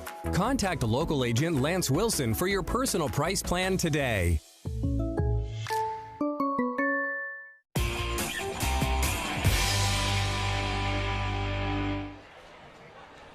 Teams are back on the field. A 7-3 lead for Snow Canyon on top of Spanish Fork. Ryan Pickens alongside Chris Hurst. Let's go ahead. Let's check some scores from throughout 5A. A bunch of games going on tonight across the state. We'll check the ones that are a little more region aligned. Orem's up 16-0 on Granger. Pleasant Grove trailing American Fork 14-0. Weird to see them not in the same region. That's what I was thinking. Yeah, Springville and Alta, they're tied at 14 up in Springville. Maple Mountain struggling tonight. Lehigh up 31-0 on the Golden Eagles. Looking through here, West leading Timpview 15-3. And then Wasatch Park City locked at 7. And then Payson and Mountain View, that one's tied at 14. So yeah, that's up the freeway a little bit at Mountain View. And at the Bruin Bowl. We've been there. I think that was our first official Spanish Fork broadcast, was at the Bruin Bowl about, I don't know, 10, 11 years ago. Sounds about right. We were in like this little kind of like bunker type deal there. It's kind of cool. If there's some sort of attack, you might want to go to the Bruins field there. I don't know why. Felt safe. Chris, give me one key here for each team in the second half that they kind of need to clean up. I think for Snow Canyon, they got to connect on some of those passes. They did a pretty good job, but they did miss some open receivers. In number 15, Parker Olsen, just not able to connect there. And for Spanish Fork, you've got to figure out how to be more consistent on offense, get a drive together. They can do it, and then once you get it going, don't get that 10 to 15-yard penalty that knocks you backwards. So I don't know if that was one key or 3 keys in one, but you're welcome. Well, that works nonetheless. With that here, Spanish Fork just finishing up. I believe the Dons will get the football to start the third quarter, and we'll see what they draw up. Big changes for Spanish Fork. We talked about their offense, or They lose Brock Jacobson. They lose Caden Vest. They lose McKay Smith. Also have a new play caller this year on offense and Dimitri Gomez. A lot of new kind of working parts, Chris, and the first time that you're really seeing a lot of these new parts being put in this offense, and you're having to adjust on the fly a little bit. You are having to adjust, and it's for Spanish Fork. They're at Salem Hills next week. You want to go in there with a little bit of momentum, trailing here 4.5. I don't know. This just feels like one of those games where I just don't see either team going. So I think this is going to come down to just one sloppy turnover, turning into 6 points, and that's the key to the game. But the clock keeps dropping. So Jackson Cloward back deep to receive. He's to the bottom of your screen. He's joined by Cohen Frost. He's to the top of your screen. Back deep to receive for Spanish Fork. The lights taking full effect at Dawn Stadium, and we're underway for half number 2 on Spanish Fork 17 and streaming on youtube.com/Spanish Fork 17. Ooh, what a kick by number 44, Ammon Allred, as that almost went through the uprights. We saw a 70-yard field goal in the NFL, which would have been a record, except it just happened in the preseason. But wow, the way kicks going, I mean, you don't need we'll see it happen sooner than later with some of those legs those guys have anymore. 70 yards. They're going to have a tough time cutting that kid. Yeah. After a 70-yard field goal. And I mean, if you start now and gave me about 15 minutes, I could walk 70 yards if you wanted. 1st and 10 coming up from the 20 for Spanish Fork in the all red silver helmets, and a first down carry for a short gain by Jordan Bunnell. And Bunnell just can't get going. The offensive line's talking there about how they can create some better holes, and and it's just not getting going there as they tried to run that one between the center and guard there. Spanish Fork, Levi Chrisley, he comes back with a lot of experience from last year's team. I don't recognize too many other guys on the line either. Well, here's one guy back from last year's team, Jacob Johnson, number 21 on the catch, and he'll get about 3 or 4 yards. Yeah, the big tight end, Jacob Johnson, making a catch and getting a few yards there, but still this brings up another 3rd and 7 or 8. And that's not what for us nerds that like stats and analytics, it says you want to be in about 3rd or 2 is probably your ideal situation. Johnson, 10 catches last season for 138 yards and a pair of touchdowns. Believe he had one back on opening night last season, or at least our first Dons game. There's a screen pass that goes incomplete, trying to get it to Bunnell, and I just don't know if they really saw where Bunnell was compared to everybody else, or maybe Warren just threw it away. Do you know what they list Bunnell at? 5'6". So he looked at, I couldn't see him in there, and then I see the ball drop on the ground. I'm like, oh, that's who they were throwing it to. So Bunnell got lost in a sea of people. And so great job by Snow Canyon bunching that up, recognizing it's a screen.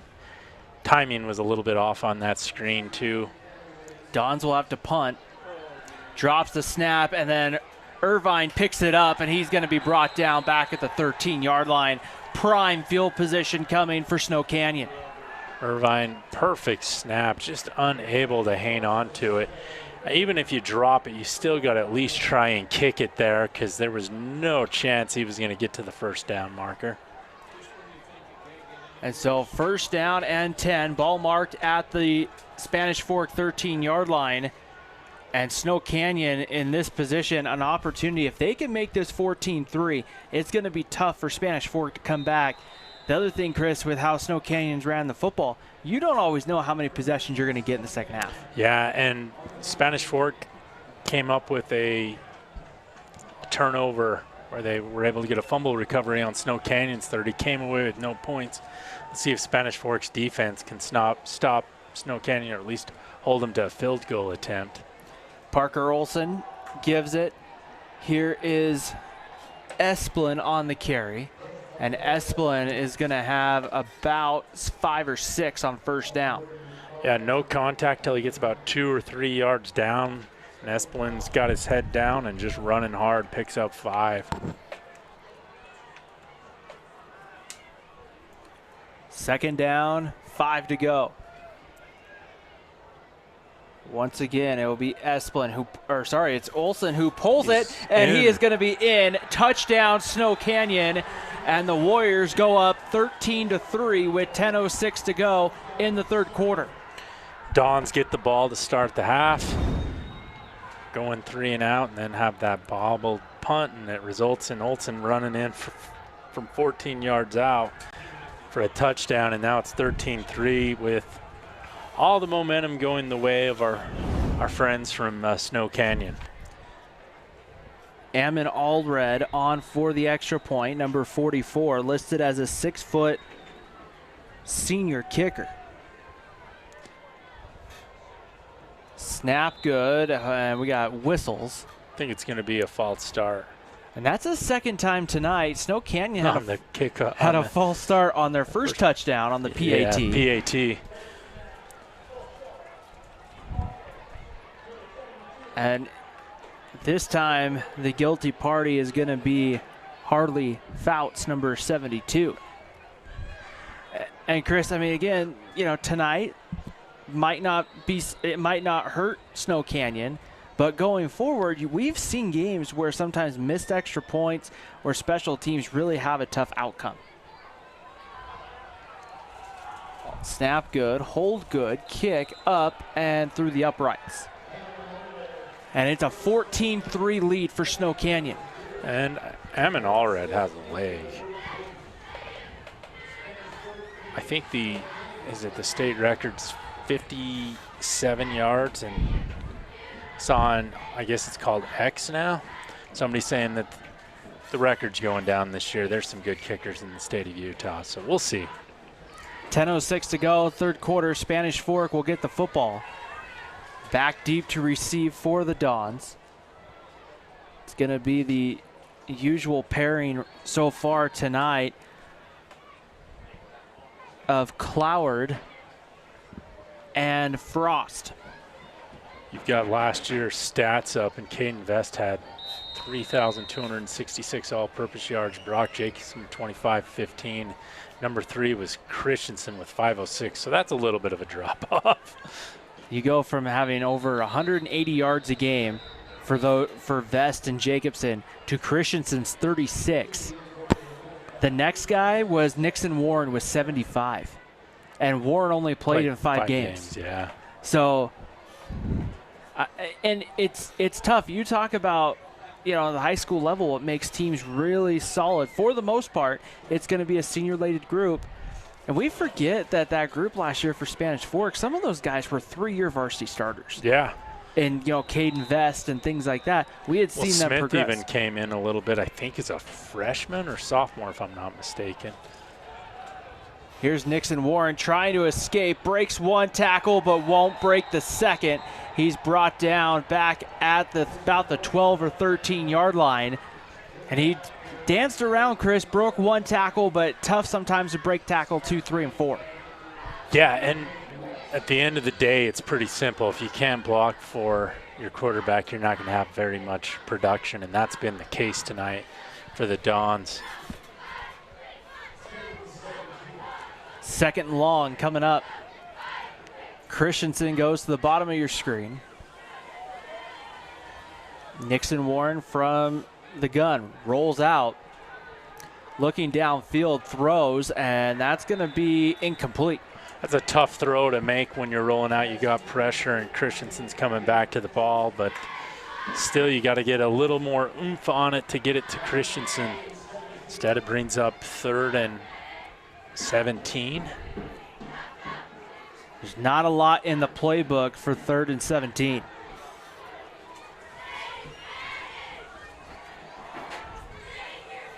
We'll see what Dimitri Gomez comes up with. I'm curious to see who punts for the Dons, because on the last punt we had a little bit of a bobble there. Not a little bit, a big bobble. Spanish Fork heads north next week. They're at Skyview up in the Logan area. And we got whistles, timeout, Spanish Fork. So the Dons will use a timeout with 9:17 to play in the third quarter. Let's take a moment to thank our sponsors for making tonight's broadcast possible here on Spanish Fork 17. We got Lance Wilson, State Farm Insurance, Triple T, Heating, Cooling, Plumbing, and Electrical. Edwards Jones Financial Advisors, Mike Mendenhall and Tyler Mendenhall. Utah's legal team, Spanish Fork Community Network, our great internet team, and then Two Jacks Pizza. We thank them for making each and every Friday night possible on Spanish Fork 17. Our next broadcast will come up on Friday, August 29th, 7 p.m. Start over at Maple Mountain. Pineview against the Golden Eagles, which should be a fun one there. Maple Mountain in a tough one tonight, taking on a very strong Lehigh team. Last time I saw it was 31-0 in favor of the Pioneers. That one over at Maple Mountain tonight. Yeah, and just a quick correction. I think Spanish Fork's at Salem Hills and then at Skyview on the 29th. So head south, then head way north. Why don't they could just meet in the middle. Balance it out a little bit? Yeah. No? Okay. Yeah, let's meet at, I don't know, the Kennecott Mine or something. Have a game there, the mining series. Third down. It's third down and very long coming up for Spanish Fork. They need the 30-yard line for a fresh set of downs. Stepping up, and Nixon Warren's going to go down inside the 10. Brought down at the 9-yard line. A sack for Snow Canyon. And Warren's not showing the best body language after taking that sack, as he seems a little frustrated, or a lot frustrated for that matter. And Spanish Fork's offense looked stagnant the first half. They look pathetic at this point, so they got to get on the sideline and regroup. There's still plenty of football to go here, and you can't be that dejected with still 8 minutes and 40 seconds to go in the third quarter. Owen Irvine back to punt, standing in his own end zone. Snow Canyon looks like they're going to set up for a return here. Irvine with a short punt, shanks it off the side of his foot. It's going to need a bounce. It's going to go straight sideways and out of bounds. Snow Canyon's going to take over inside the Spanish Fork 30-yard line and have a chance to make this a 3-score game. Yeah, Irvine with back-to-back blunders there. I mean, it's tough to be a punter, but that one just, I think, went off the side of his foot. He didn't get all of it and puts the defense in peril once again, and feels like 27 yards to go if he can't keep Snow Canyon out of the end zone here. It's going to be tough for Spanish Fork to get back in this one. And you kind of get the idea you're going to see a lot of Esplin in that backfield for Snow Canyon. Just an idea.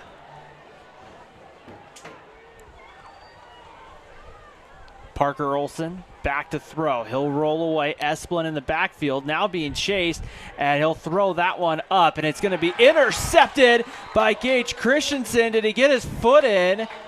And it looks like there's a flag in the backfield. A lot going on there. I couldn't tell. He was very close. It looks like, depending on what the penalty is, it may not matter. Snow Canyon's backing up. They're saying it's incomplete then. They didn't signal anything. I didn't see anything. I didn't see anybody signal. I was looking for the ref that's right over there by the sideline and didn't see anything. Let's see what this guy has to say. He's out of bounds. Okay.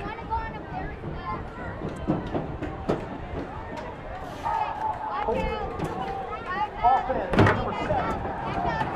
10-yard penalty from the previous spot. Replay first down. So a holding call. And they're saying he said he was out of bounds there, so. So second down and 20 for the Warriors. 4 wide receivers. Single back set. Esplin in motion. They'll throw the screen pass, get it out. Esplin on the catch. Cuts back inside the 30. Brought down the 28. A good open field tackle for Spanish Fork there. I believe that was Braden Briggs, number 13, on the stop. And it'll bring up second and about 11, maybe 12. Yeah, so that taking that penalty really didn't hurt Snow Canyon that far. Since that was incomplete, it's 2nd and 11 versus 2nd and 10. Dons have got to put a little bit more pressure, and also they've got to stop that read option running attack that the Warriors have going so well tonight. Olsen throwing, looking for Thompson. He's going to haul it in right at the 17-yard line. First down. Isaiah Thompson, a nice catch. Yeah, and he clearly got a foot in bounds there. And great. I mean, it'd be so nice to be 6'5". Let's just say I'm jealous right now. But great job by him sticking that big foot down and making sure he was in bounds. And what a great catch. Back in the red zone for Snow Canyon. They're at the 17. Knocking on the door. Warriors look over, get the play call from the sideline. Lounsbury, the back. And it's going to be Olsen on a direct keeper. He's going to be thrown down to about the 10-yard line, short of the first down. He needed about the 7 or so for a fresh set of downs, but makes it here a 2nd and about 2, maybe 3 coming up. And Snow Canyon just keeps churning. They've had 2 short fields, but they're definitely taking advantage as it looks like they're on their way to 6 here unless the Dons can change some momentum here. Here's Esplin fighting ahead. He's going to get a short gain. I believe he's going to be short of the yard to gain by about a half yard. A good job there. The Dons defensive line up front with River Anderson, Jack Parsons, able to disrupt the play.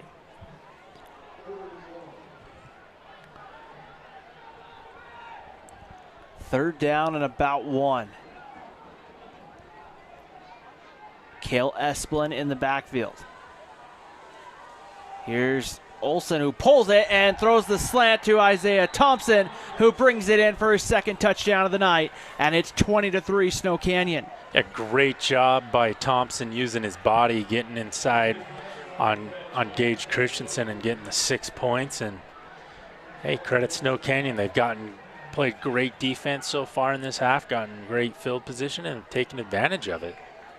You really look at it too, Chris, I don't know if it's the same play they ran to get the first touchdown. It pretty much on the was. Slant. I just don't know if they ran the RPO look out of it, but the same concept with the slant route. The extra point is good for Ammon Allred. And it's a 21-3 lead for Snow Canyon with 6:19 to go in the third quarter. The opening night of high school football here on Spanish Fork 17. Ryan Pickens, Chris Hurst with you. Back again for another season, Chris. And boy, it's going to be an exciting one here for us. Yeah, we've got some good games lined up, including in a couple weeks. But Spanish Fork's next 2 opponents are actually playing each other at Skyview. Salem Hills said it, they're leading 17-14 at the half, if you believe Max Preps, and it's the best I have right now. So, yeah, Spanish Fork just really needs to get something going. It's, and the one thing is it just takes one play to change the momentum in Spanish Fork or in a football game at any level for that matter. And so, which one of these Dons can do that? Otherwise, it's going to be a long night. Ammon Allred set to kick this one away, and this one will go into the end zone for a touchback and come out to the 20-yard line. I mentioned we got some good games coming up. We've talked already a couple times tonight about that. Our next game on August 29th, Maple Mountain versus Pineview. That'll be our first look at the Golden Eagles. We'll be back here on September 12th for Spanish Fork against Orem. We'll have the game against Payson on September 26th, and then we'll close up then we'll have the Maple Mountain Spanish Fork game October 3rd before, I believe it's going to be senior night, Spanish Fork against Springville. And that's on Thursday, October 9th. A lot of Spanish Fork games here this year, so should be exciting. Gage Christensen on the catch, trying to get around Cam Hill, but Hill able to make the tackle. A good 5 or 6 yard gain there from Nixon to Christensen. At first, I think that's been the first what I'd call positive play in the second half for this Dons offense. They're going to pick up, it looks like 7. It's going to be 2nd and 3 from the 27. 3 wide receivers. Warren, bad snap, ball's loose. It's going to be picked up by Bunnell, but he's going to be hit and dropped inside the 20-yard line. And it's going to be 3rd and long for Spanish Fork. Yeah, and it seems like anytime Spanish Fork's gotten something going, just something goes to derail it. And the second half has been something that they probably aren't going to watch film on, like to watch film on next week, but they will. That's not going to be a fun film session. 3rd down and about 13. Spanish Fork needing the 30-yard line for a fresh set of downs. 3 wide receivers. Rhythm Fagan goes in motion. Back to throw. Warren steps up, and he's going to be hit from behind and brought down. A quarterback sack, I believe. That is going to be number 50, Hank West, who plays O-line and D-line. And it's 4th and very long, and probably a punting position here, Chris, for Spanish Fork. And they're marching Owen Irving out, and I'm just hoping he has a successful punt here, because this last 2 have been tough, and you feel for these kids that just aren't performing as well as you know they can. Easton Nowatzki back deep for Snow Canyon to the bottom of your screen. And I believe that is going to be there as Irvine gets this punt off. There we go. That is going to be Miles Randolph on the return, who catches it and is immediately tackled. A good special teams play. I believe that was Tama Anderson, number 24. Yeah, Anderson, the sophomore, flies down there, makes an excellent tackle, and that'll bring up, first time Snow Canyon knows what their side of the field is on offense. They'll start at still a really good field position at the 43-yard line.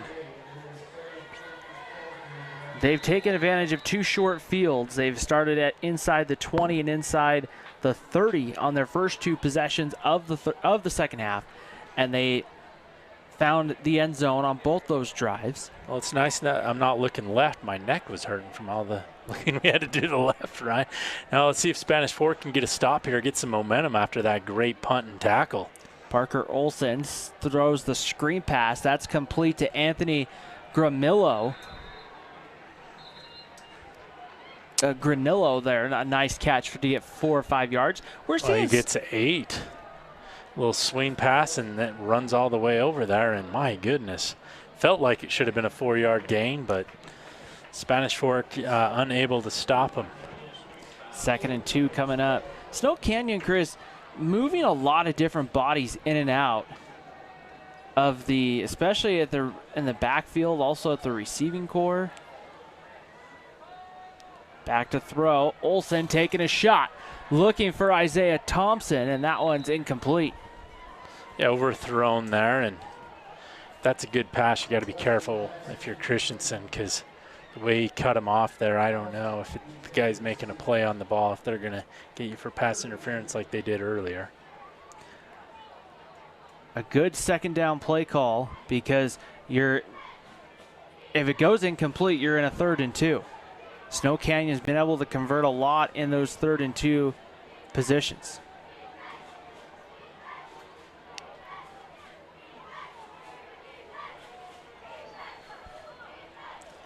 We'll see what they draw up here. They need to get to the 47.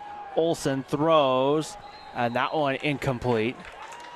And it'll be 4th down and short, and it looks like Snow Canyon's going to punt. Might as well pin Spanish Fork down. They haven't been able to move the ball at all in this second half.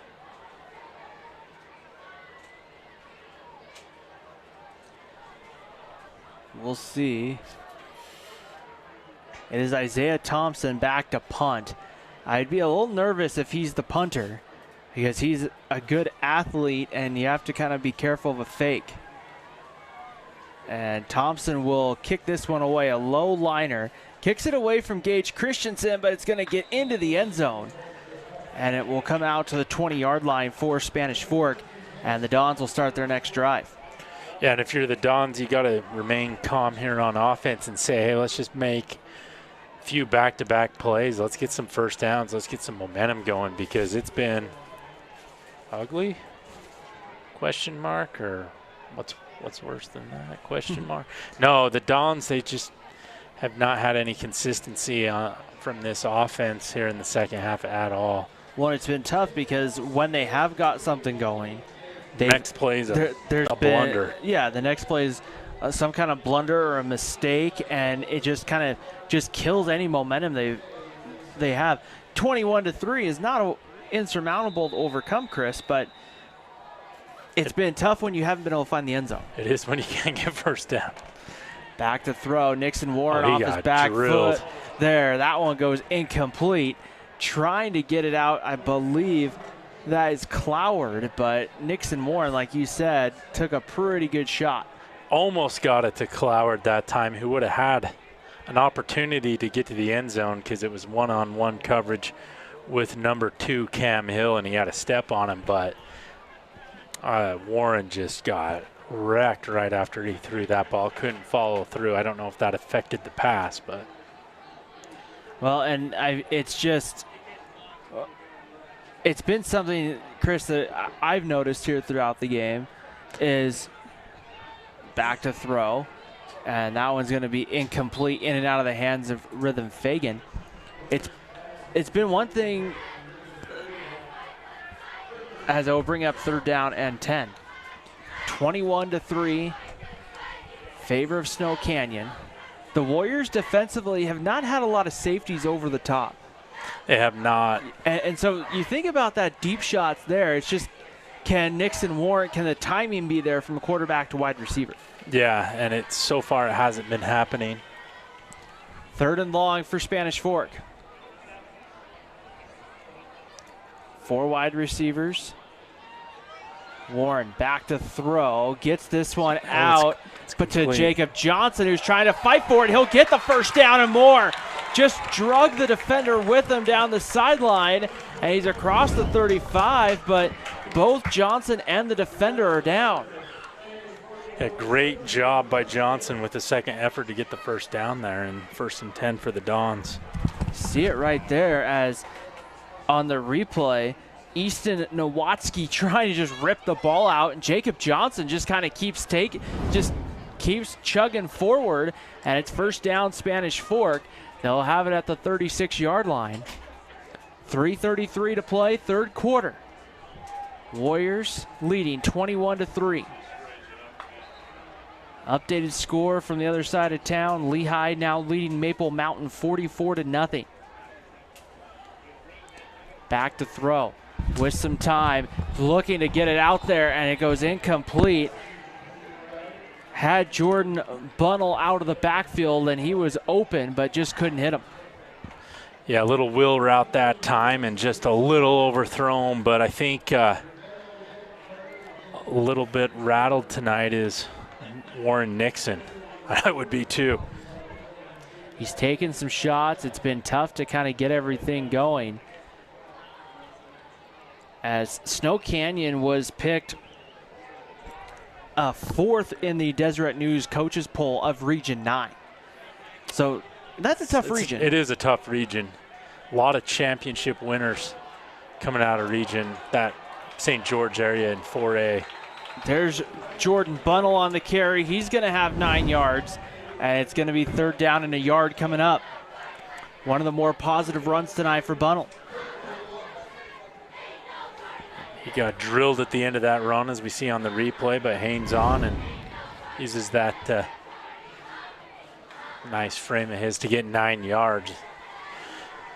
Yeah, great run, 3rd and 1. Spanish Fork probably in 4-down territory with the way the score's been and how much time there is. Bunnell gets the carry. He'll have a 1st down and more into Snow Canyon territory, and he's brought down at the 41-yard line.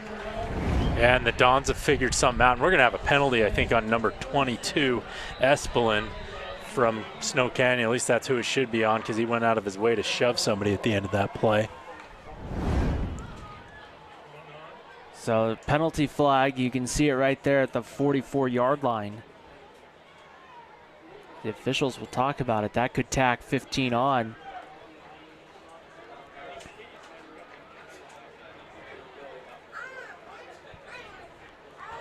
And Spanish Fork, if they can get a touchdown here, Chris, not out of it, for sure. They have time.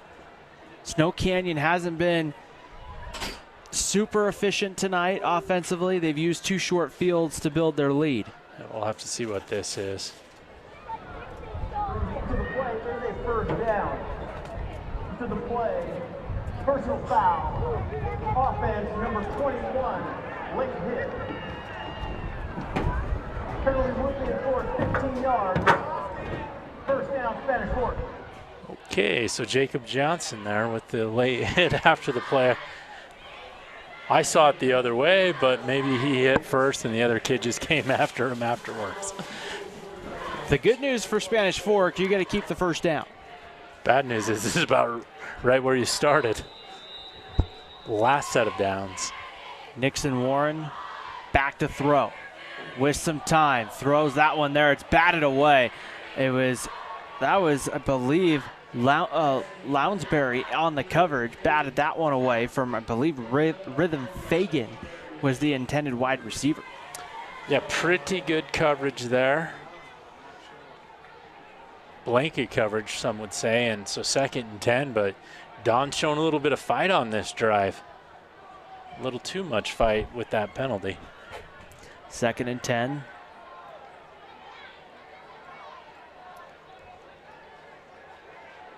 Snow Canyon looks like they might be bringing some pressure.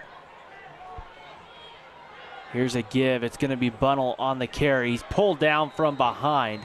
Getting there to make the stop was Milo Ennis, number 18. Yeah, Ennis rode him down for just a short 2-yard gain. Brings up 3rd and 8. And this is where the Dons have struggled because Snow Canyon knows they're going to throw and they just pin their ears back and bring it. And really what they've been saying tonight is saying, okay, Nixon Warren, go ahead and beat us. Yeah. And they've tried a screen pass, but Bunnell got lost, and that's really what you try and do to negate pressure. That or sometimes you can run a draw, but maybe you leave in an extra blocker or 2. 3rd and 8. And we got a penalty flag. 0 on the play clock. That will be a delay of game. It's going to back Spanish Fork up. Instead of 3rd and 8, they're going to be looking at 3rd and 13.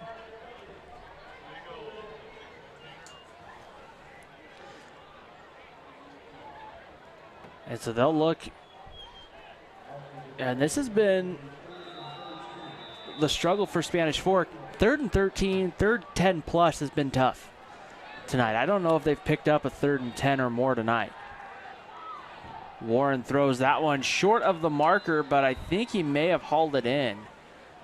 But even if he did, he's well short, and in fact, no, it's going to be incomplete. It's 4th down. Trying to get it to Jackson Cloward. Are you going to keep the offense out there? Minute 29 to go here in the 3rd, and now the punt team's going to come on the field. They got to hustle a little bit. Still 20 seconds, but we saw him try and get the field goal team on, and it took them forever to get those guys lined up. Owen Irvine on to punt. Back deep is Randolph and Nowatzki.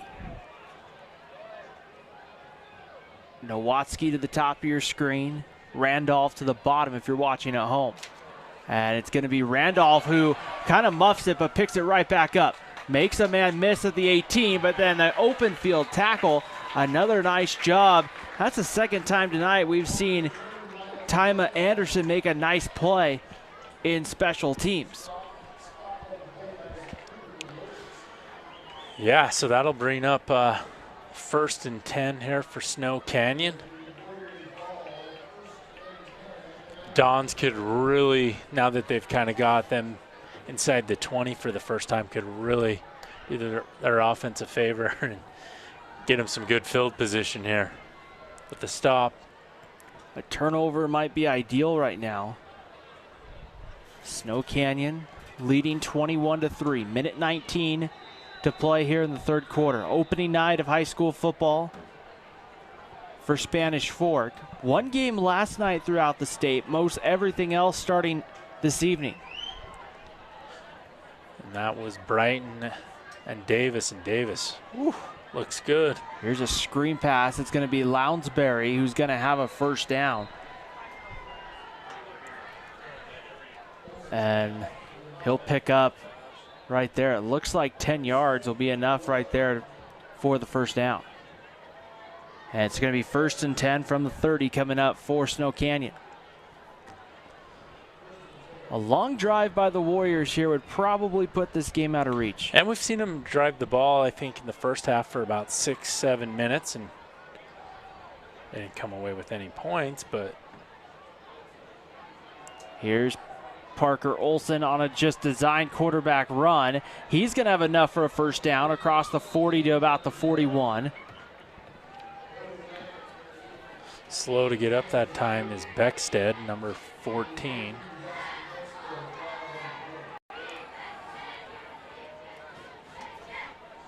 And that's coming back. So that will be a break for Spanish Fork. It looks like probably a hold, and it's going to be a holding call. And that, the guilty party on that one's going to be Felipe. And we've seen that kill multiple drives for both teams.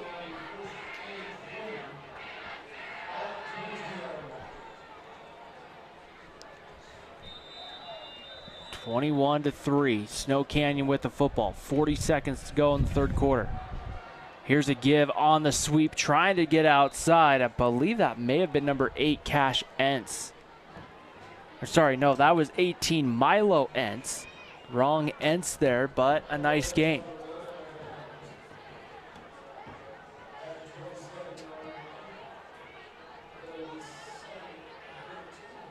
Second and about 13 coming up for the Warriors. 35 seconds to play, third quarter. Fun one here tonight at Spanish Fork. Man goes in motion. Here's Olson on a direct quarterback run play, and he's brought down across the 35-yard line, and a good pickup to make it third and manageable here for Snow Canyon. And Spanish Fork is really struggling to bring Olson down, as it took, the 5th, 6th guy to get him, and they're going to let the clock run out here in the third quarter. So we've played 3 complete from Dawn Stadium. It's Snow Canyon 21, Spanish Fork 3. You're watching high school football in Spanish Fork 17. We're back with quarter number 4 after the break.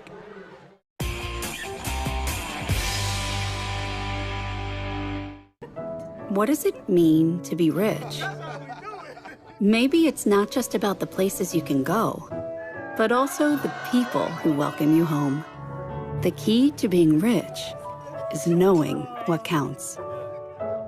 Hi, I'm Mike McKell. I'm Shani Hunter, and we're attorneys at Utah Legal Team. Utah Legal Team was voted one of the state's top personal injury law firms. We deliver bigger payouts and faster results. If you've been injured in a car accident, we can help. Call us for a free consultation. Hi, welcome to Two Jack's Pizza. For the best pizza you'll ever taste and our world-famous cheese sticks, come to Two Jack's Pizza on Main Street in Spanish Fork, or call us for a quick delivery. Are you hungry yet?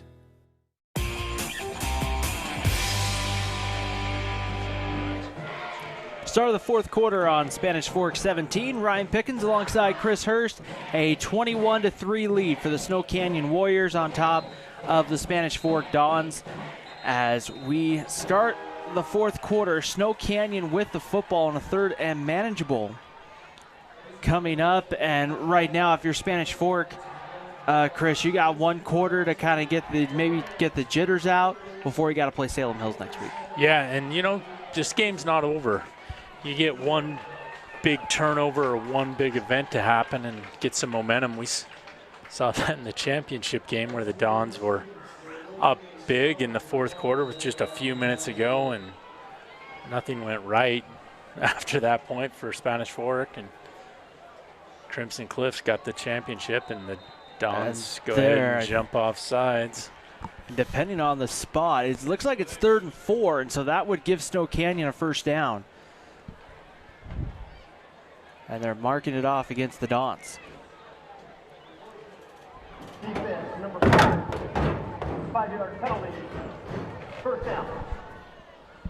Yeah, and they call it on Shepard, but there were multiple guys that jumped. That must have changed up the snap count there for Snow Canyon. Well done for them.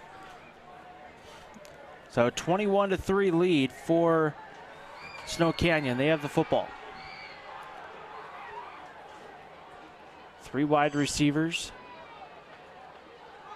Olsen back to throw. Completes this one into the flat. Spinning and breaking a tackle is Beathers. He's down the sideline, still on his feet, into Spanish Fork territory, and he's tackled at the Dons' 29-yard line. It's a first down for Snow Canyon. Yeah, good job by Beathers. He runs just a simple out from the slot, wide open with that zone coverage, but then breaks a couple of tackles. And I think the Spanish Fork defender there, trying to avoid the horse collar, really had to change how he was tackling. First down and 10. They'll mark the ball at the 29-yard line. Parker Olsen, number 15. In his first varsity start, going straight ahead down to the 26-yard line. A short 3-yard gain for Brody Lunsberry. Lunsberry was the returning leading rusher. We haven't seen him a ton tonight, but Mike Esplin said he'll kind of move around for Snow Canyon this year. And you can see the confidence on offense building in this half with Snow Canyon. They have had great field position, though. Lunsberry bounces this one outside, looking to break a tackle, and does. Has a first down. Tackled at about the 15-yard line there. It was Christian Gibson, number 79, who chased him down. And he came clear from the defensive tackle spot to chase him down and make a tackle on the edge, but you need your ends and your outside linebackers making those tackles. And Snow Canyon back in the red zone.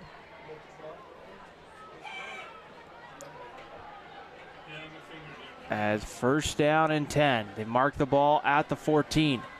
Warriors knocking on the door.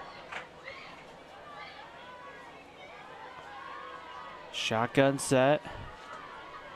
Here's Lunsberry. This time breaks one tackle. He broke the first tackle by Jukes Critchlow. And then Critchlow stands with him and gets the tackle at the end of the day. And that one's going to go for a loss. Yeah, great job by Critchlow sticking with it. And Don's trading out defensive linemen on every snap here. Second down, 14. 3 wide receivers, for Snow Canyon.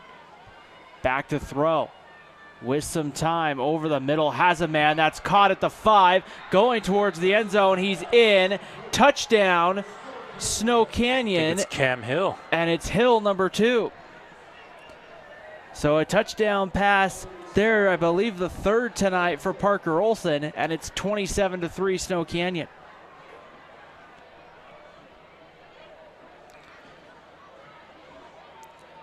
Outside of that one pick, Olsen's had a pretty good night. He did miss a couple of receivers in the first half, or this thing could even be further out of hand. Ammon Allred on for the extra point. To see if they jump off sides. Snap good, hold good. Kick is good through the uprights.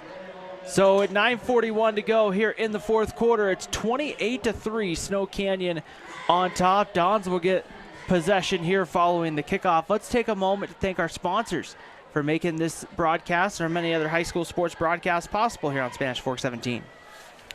Yeah, we got Lance Wilson State Farm Insurance, Triple T Heating, Cooling, and Plumbing Electrical, 2 Jack's Pizza, Utah Legal Team, Attorneys at Law, Edward Jones, Office with Mike Mendenhall and Tyler Mendenhall, Financial Advisors, and SFCN, Spanish Fork's very own internet who at the conclusion of this game, we will name the SFCN MVP of the game.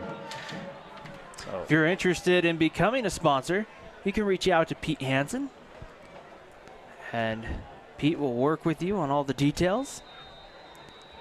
We appreciate the support of local high school sports here on Spanish Fork 17, as this one is kicked off deep and into the end zone. Will come out to the 20-yard line for Spanish Fork for the Dons, who will look to try to cut into this 28-3 lead for Snow Canyon. And if nothing else, just to drive the ball and get some points on the board so you can go in with some confidence at Salem Hills, because you don't want to lose this one, I don't know, 42-3, and then go in all depressed. Looking right here, checking the scoreboard. Games will start going final here pretty fast. A couple have already started to head that way. Mountain View leading Payson 22-20. Wasatch beating Park City 23-14. Lehigh leading Maple Mountain now 51-0. Springville's gone up 2 scores on Alta 27-14. Here's a screen pass out to Rhythm Fagan, and it goes incomplete. And then American Fork beating PG tonight 21-3. One final so far, Box Elder defeating Deseret Peak 64-0. So second down and long for Spanish Fork from the 20. Nixon Warren back to throw, looking down the seam, and that one just 2 out in front of Rhythm Fagan. And I think, maybe Warren hits that in the first half, but he's just been battered so much that just didn't seem like he wanted to step into that like he was in the first half. 28-3 deficit, 3rd and 10 coming up.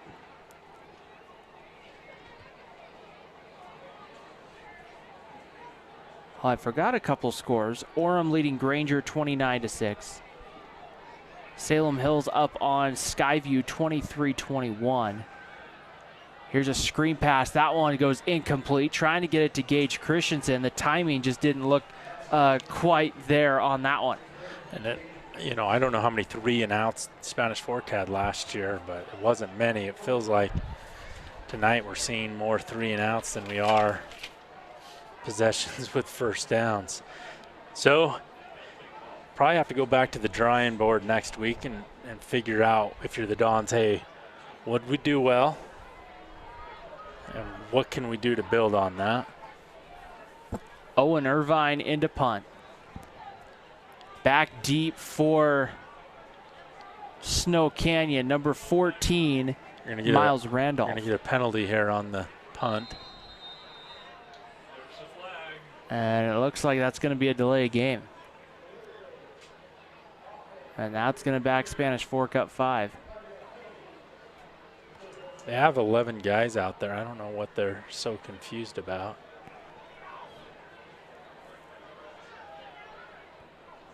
So Irvine will punt, standing from his own 2-yard line. Back deep, he gets this punt off, and it's going to go out of bounds, I believe, around near field. We'll see where they mark it. Looks like it's going to be right around the 49-yard line of Spanish Fork. So Snow Canyon will start with the ball in Spanish Fork territory. Yeah, and Snow Canyon's had excellent field position here in the second half, and they've been able to put on 21 points as a result. Spanish Fork has yet to cross the 50 in the second half, so it's just, some nights it's just not your night, and tonight hasn't been the Dons' night, that's for sure. 1st and 10, Snow Canyon. In there is Parker Olson, the 6'3" junior.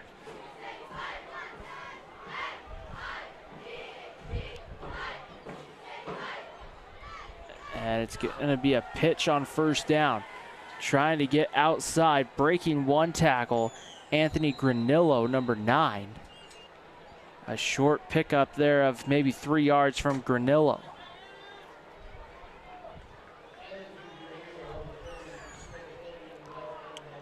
Gets down to the 46-yard line. 8:45 to go. Coming up after the ball game, well, our final thoughts of this one, we'll have our SFCN Internet Team MVP of the game.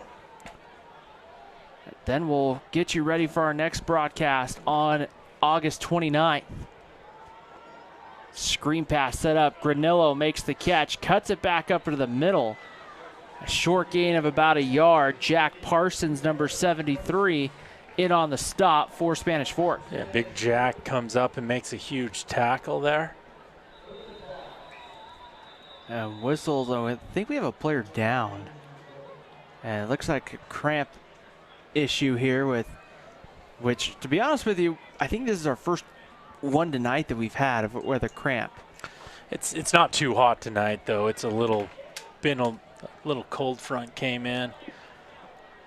But yeah, usually the first few weeks we see a lot of cramps going on. Hopefully that's all it is. They're not stretching them like it's a cramp. Looking to see who that's. I think that's Granillo, number 9, who went down. Trainers for, I think, both teams out there. Of course, Rory Eyring, longtime trainer here for Spanish Fork. You see him there. He's in the red hat. I believe talking to one of the coaches for Snow Canyon. And now it looks like Granillo is going to be okay as he runs over to the sideline. Might have just gotten the wind knocked out of him. He did have a Parsons land on him, and they list him at 6'5", 380, so. Third down and medium coming up. Teams will get back on the field.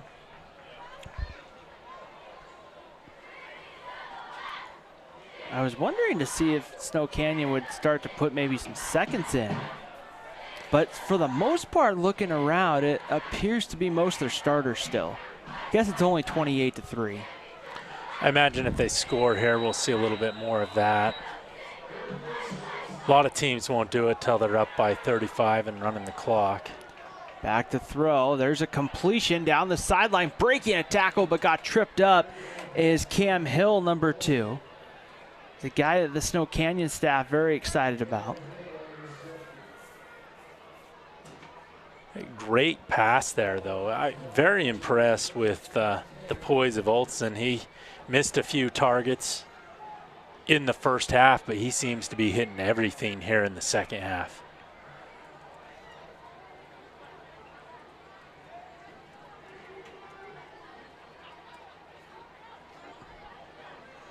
First and 10, trying to bounce it. That's going to be Lounsbury, and he's going to get about 4 yards on first down.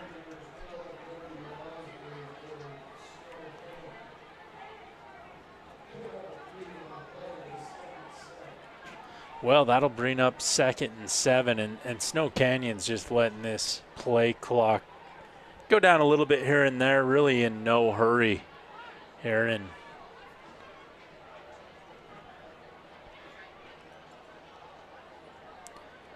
man goes in motion. Here's kind of a jet sweep, tight end sweep look. And that is going to be Kalen Kelly on the carry. And Kelly's going to come just a couple of yards short. That's probably Callan Kelly. I apologize. Taking a second look at it. I believe that's his first touch of the ball game, and he gets a few positive yards to show up on the stats tomorrow.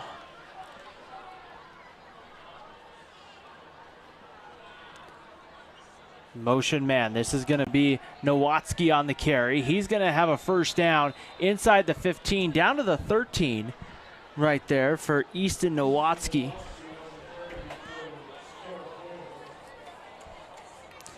For Snow Canyon, they'll get ready to take on Shadow Valley, Nevada next week.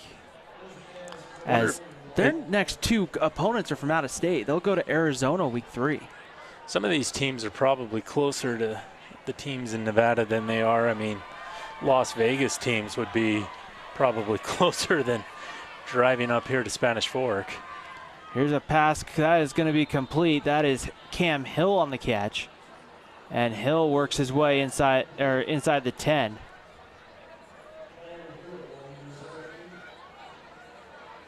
Yeah, Snow Canyon quite a ways away. Well, you think St. George to Vegas is what, an hour and a half? Hour and some change? So let's say 2 hours. 2 hours, okay. But it's 3 hours and 33 minutes according to Google Maps to Snow Canyon High School. That's a place I know our SF-17 sports team's been a couple of times. Here's an inside slant route, bobbling it, but did he pull it in? No signal yet. Touchdown, Snow Canyon. That is Brett Beathers, and it is a 34-3 lead for the Snow Canyon Warriors. Wow, and they have scored multiple times with that slant route.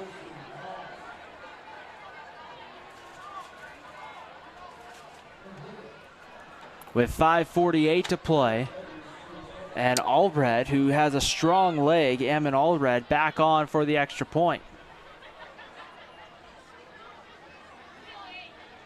Snow Canyon looks like they're missing somebody. They're trying to get an extra man on the field. They got 16 seconds.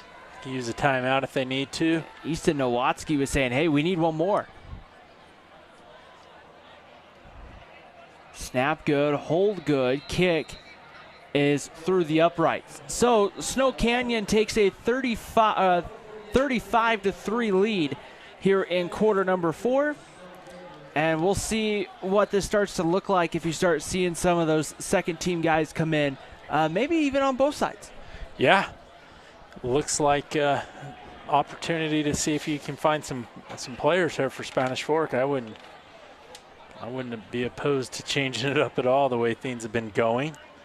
A little bit surprised, not that Snow Canyon's winning, but that how inept the Spanish Fork's offense has been in this second half. I mean, the first half they at least were moving the ball here and there. They only got a field goal, but second half has been a Friday the 13th type movie. Pretty scary out there. Our next broadcast comes up on August 29th. We'll be over at Maple Mountain for the Golden Eagles against the Panthers of Pineview. And that one goes into the end zone. Maple Mountain having a difficult night on week 1. Currently trailing Lehigh 54-0. And Kalen Hall's moved on to Snow College to coach there. So Spanish Fork Maple Mountain breaking in new coaching staff this year. But I believe it's Harry Schwanke. It is. Who had coached here for a little while as a defensive coordinator, also head coach at Salem Hills. And Maple Mountain got ravaged with kids that apparently either moved because I don't know how the transfer rules work, but you have to move, right? Håkan Rasmussen in at quarterback for Spanish Fork, number 6. And first down carry, Jordan Bunnell gets the call. And about a 5-yard carry. Rasmussen, a 5'11 freshman. Wow, and everybody wants to fight out there now. A little extracurricular activity. So I'm curious who they call this on because it looked like it should be offsetting a little bit.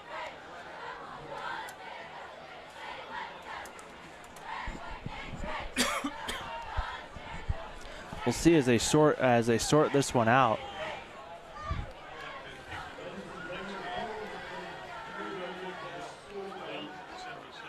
As clock running right now at about 5:02. Yeah, they didn't stop the clock. And so under 5 minutes here to go now. I think the officials. It's okay, you say this. So 35-3. They're still sorting this one out. Like Kurt said, oftentimes this is when you start getting into the offsetting territory. And now they're going to go over and talk to Dustin Smith. And I don't know if this is going to be, if we're going to start talking ejections. I don't know why they would go over. I haven't seen them go over and talk to Michael Esplin. Now, Now, granted, I can't tell which coach is Michael Esplin on the other side of the field. 4-1. I think he wants 541. 541. So we'll see here. They're about ready to make some announcements here. Yeah, the clock didn't stop, so they got to take it up to 541, and could do us all a favor and just keep it at 453. But no, Rasmussen seems to be a little bit of a spark, and it looks like they're going to call that on Spanish Fork. It is against Spanish Fork, and somebody is ejected. I don't know who. I did not catch the number of who was ejected, but they made the ejection. And now they're going to send both teams over to the sideline. So I don't know. Somebody must have called a timeout. Spanish Fork called timeout with 5:14 to go. I did not see, unfortunately, who, but it looked like to me that the official made the kind of the ejection idea. I should have turned the mic up, but did not. But yeah, it took him forever to decide what was going on. Both guys were going at it. I think it should have been offsetting, and that's fine if somebody needs to be ejected, but seems like there have been, I saw a Snow Canyon guy probably got hit late, went back after it, and it just went on Spanish Fork side. So I don't know if the refs are, if there's some sort of emphasis, hey, whoever starts it, that's who we're going to try and get on the penalty, rather than the guy that just is holding their own space there, I guess, for lack of a better term. So we'll see here at the end of the day. It's going to be second and very long for the Dons. They're backed up inside their 15-yard line. Dustin Smith over there taking a long time out right now, as we've seen Håkan Rasmussen come in. Wouldn't be, and we'll see here what he can do. Listed on the roster I have as a 5'11 freshman. 3 wide receivers for Spanish Fork. Rasmussen will throw, looking downfield, has a man out there. It's Jacob Johnson who makes the catch. A nice catch for Jacob Johnson. And great job allowing enough time to make that throw there. Rasmussen, I mean, credit him for making the throw, but Warren just had not had any time. But yeah, great grab by Jacobson. Despite me coaching him 1 year in flag football, he turned out all right. Maybe it was, you taught him the good hands there, Chris. No.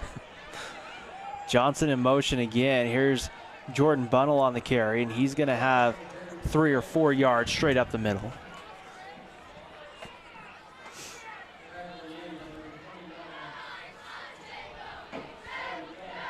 Crew Jensen, I believe, on the tackle for Snow Canyon. 4:45 to go, fourth quarter. Spanish Fork with the football, trying to get some momentum going. No safeties over the top. Here's a screen pass. They get it out to Rhythm Fagan, and Fagan a short gain, yard, maybe 2. I can't blame Snow Canyon, though, Chris, for not putting a safety over the top, because Spanish Fork's had a hard time with the deep shot tonight. Yeah, and they've really loaded the box, which prevents you from running. They've put a lot of pressure on Spanish Fork. They've dominated the line of scrimmage and made life difficult. And, that's why they've only given up 3 points in this ball game. Perfect, well-coached team and great execution of a game plan. Rasmussen here takes a shot down the field, and there's a penalty flag that comes in from the back judge. And that's probably going to be 15 for pass interference. Yeah, Christensen was, might want to check to make sure he still has his ID, because he got mugged.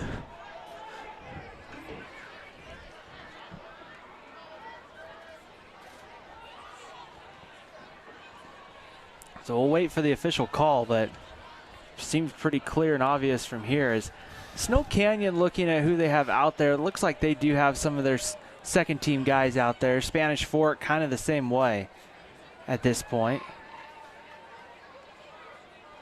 Game start to go final through. Defense, number 34. 15-yard penalty from the previous spot. First down, Spanish Fork. Link Hafen call for pass interference. And it's 1st and 10 Spanish Fork. Down to they have it at the Snow Canyon 33-yard line. 4:06 to play. Back to throw. Rasmussen taking a shot, looking for Fagan, and that one goes incomplete. A little bit of contact there, but they're going to say incomplete, no flag. I thought Hobson pushed him a little bit early there, but I'm partially biased, possibly after all this time of living in Spanish Fork. I don't know. It looked like it to me, too. That's why I was kind of wondering if they were going to throw a flag, and I'm guessing they didn't because they felt it was not catchable. Looked like he could have caught it to me if he wouldn't have got shoved, but what do I know? And it's tough to see down at the field level. It is so much better being up here to be able to see everything. Screen pass set up. Christensen makes the catch. He's going to lose, though, 4, maybe 5 yards back to the 38. Snow Canyon's coaches have had enough. They're heading towards the sideline.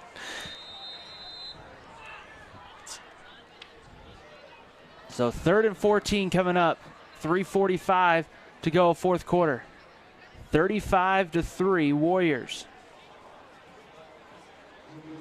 And it will be, assuming they're not spending the night up here, a wonderful 3-hour and 33-minute bus ride back to Snow Canyon High School.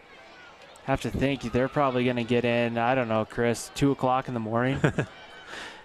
Yeah, they're young, though. Yeah. Back to throw. Rasmussen steps up, taking a shot deep, looking for Christensen, who holds it in inside the 5. He's going to be out of bounds at the 2, and that is a catch for Gage Christensen. And we'll have to see if the Dons can capitalize here, but Rasmussen coming off the bench making a push for our SFCN MVP of the game. I don't know. He may push Nixon Warren a little bit this week in practice, Chris, because the nice thing with Warren is he's such a good athlete. We've seen him play wide receiver, that if Rasmussen can be ready, why not? And at some point, can you move Warren to be kind of your wide receiver, running back kind of guy? So 1st and goal from the 3. Here's a give. Jordan Bunnell on the carry. He gets down to about the 1.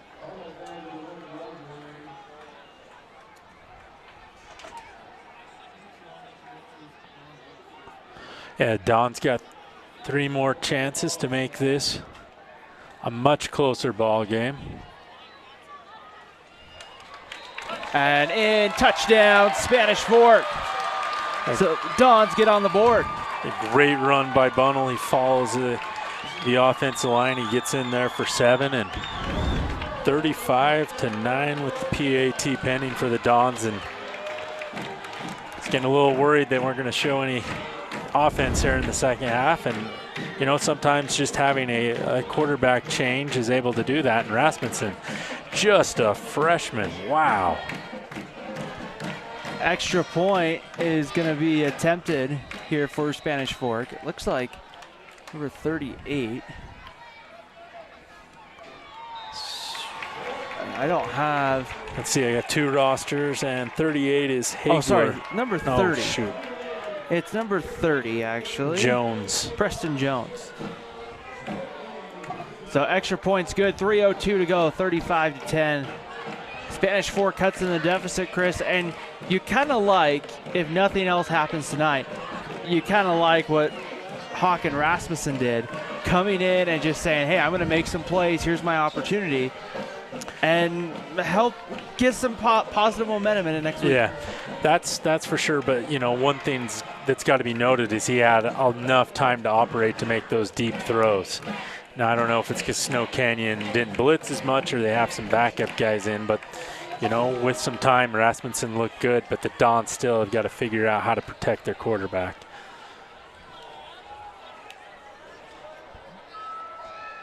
Snow Canyon's going to watch out for the onside kick. It will be Owen Irvine to kick it off for Spanish Fork. And this one goes deep and will be returned. Lounsbury took it into the end zone, and that would be a touchback.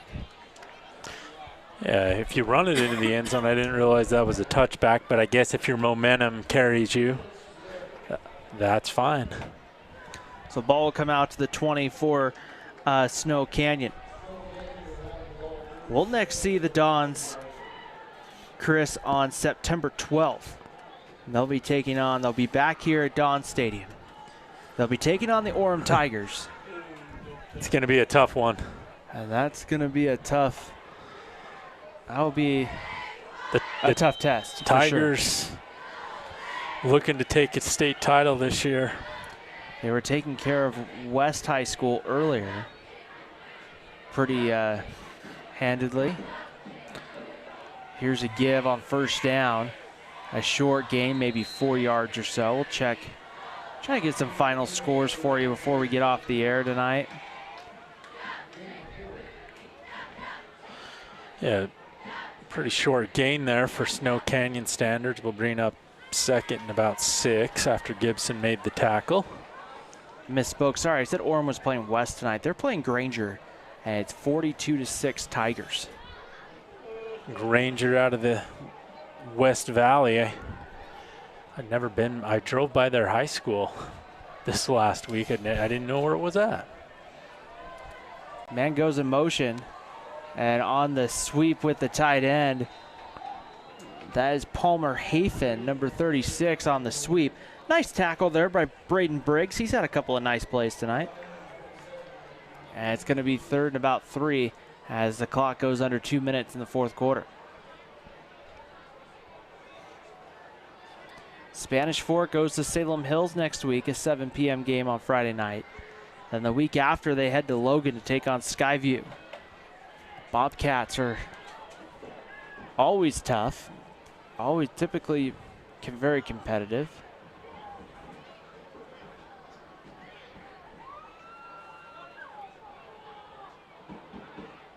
Here's a give to the running back, breaking a tackle, maybe 2. Looking to see, it's number 28. That's Colby Lamoureux. Lamoureux, I think he's a sophomore there. They list the years by class, so that's a little bit. Man, 2028's a sophomore, huh? I would have thought they'd have been graduate, about a 6th grader, but time is flying. But yeah, we'll probably have like 2 more snaps, and this one should be all over. In motion once again, it's Hafen on the carry. A nice job there. 3 Dons in pursuit. And looks like it was 42 and 43 getting there. Tyson Beckstead, Dawson McGee. And just one more snap has to take place here, and Snow Canyon can shake hands and get something to eat on the bus and head on home. So opening week of high school football. 2nd and 1 for Snow Canyon. Man goes in motion. They'll give it there to Hafen on the sweep. Hafen's going to pick up the first down to about the 39-yard line. Oh, he gets about 2. Oh, sorry. Run marker. I have this kind of beam right in front of me. I was covering the marker, so doesn't matter. My apologies there. Ball game is over. Snow Canyon picks up a 35-10 win over Spanish Fork here tonight. Opening week of high school football is now in the books. We'll take a break. When we come back, we'll have our final thoughts, and we'll have our SFCN MVP. You're watching high school football on Spanish Fork 17.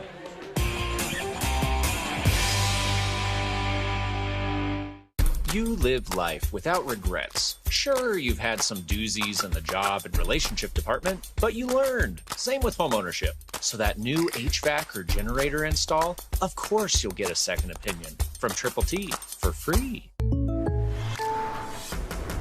The State Farm Personal Price Plan helps you create an affordable price just for you. Contact local agent Lance Wilson for your personal price plan today. You know who you are. You embrace the sounds of that dial-up modem, the door to the internet. But that was so slow. And you were all in with the cable modem and its zippy megabit speeds. But then the buffering started. Now, fiber is here. SFCN fiber is in your neighborhood, just steps away from your door. It's not the future, it's the now. No upgrade fees, no increase in your rates. So do it for the children, do it for yourselves. End the buffering, embrace the fiber. What does it mean to be rich? Maybe it's not just about the places you can go, but also the people who welcome you home. The key to being rich is knowing what counts. Hi, I'm Mike McKell. I'm Shani Hunter, and we're attorneys at Utah Legal Team. Utah Legal Team was voted one of the state's top personal injury law firms. We deliver bigger payouts and faster results. If you've been injured in a car accident, we can help. Call us for a free consultation. Hi, welcome to Two Jacks Pizza. For the best pizza you'll ever taste and our world-famous cheese sticks, come to Two Jacks Pizza on Main Street in Spanish Fork or call us for a quick delivery. Are you hungry yet?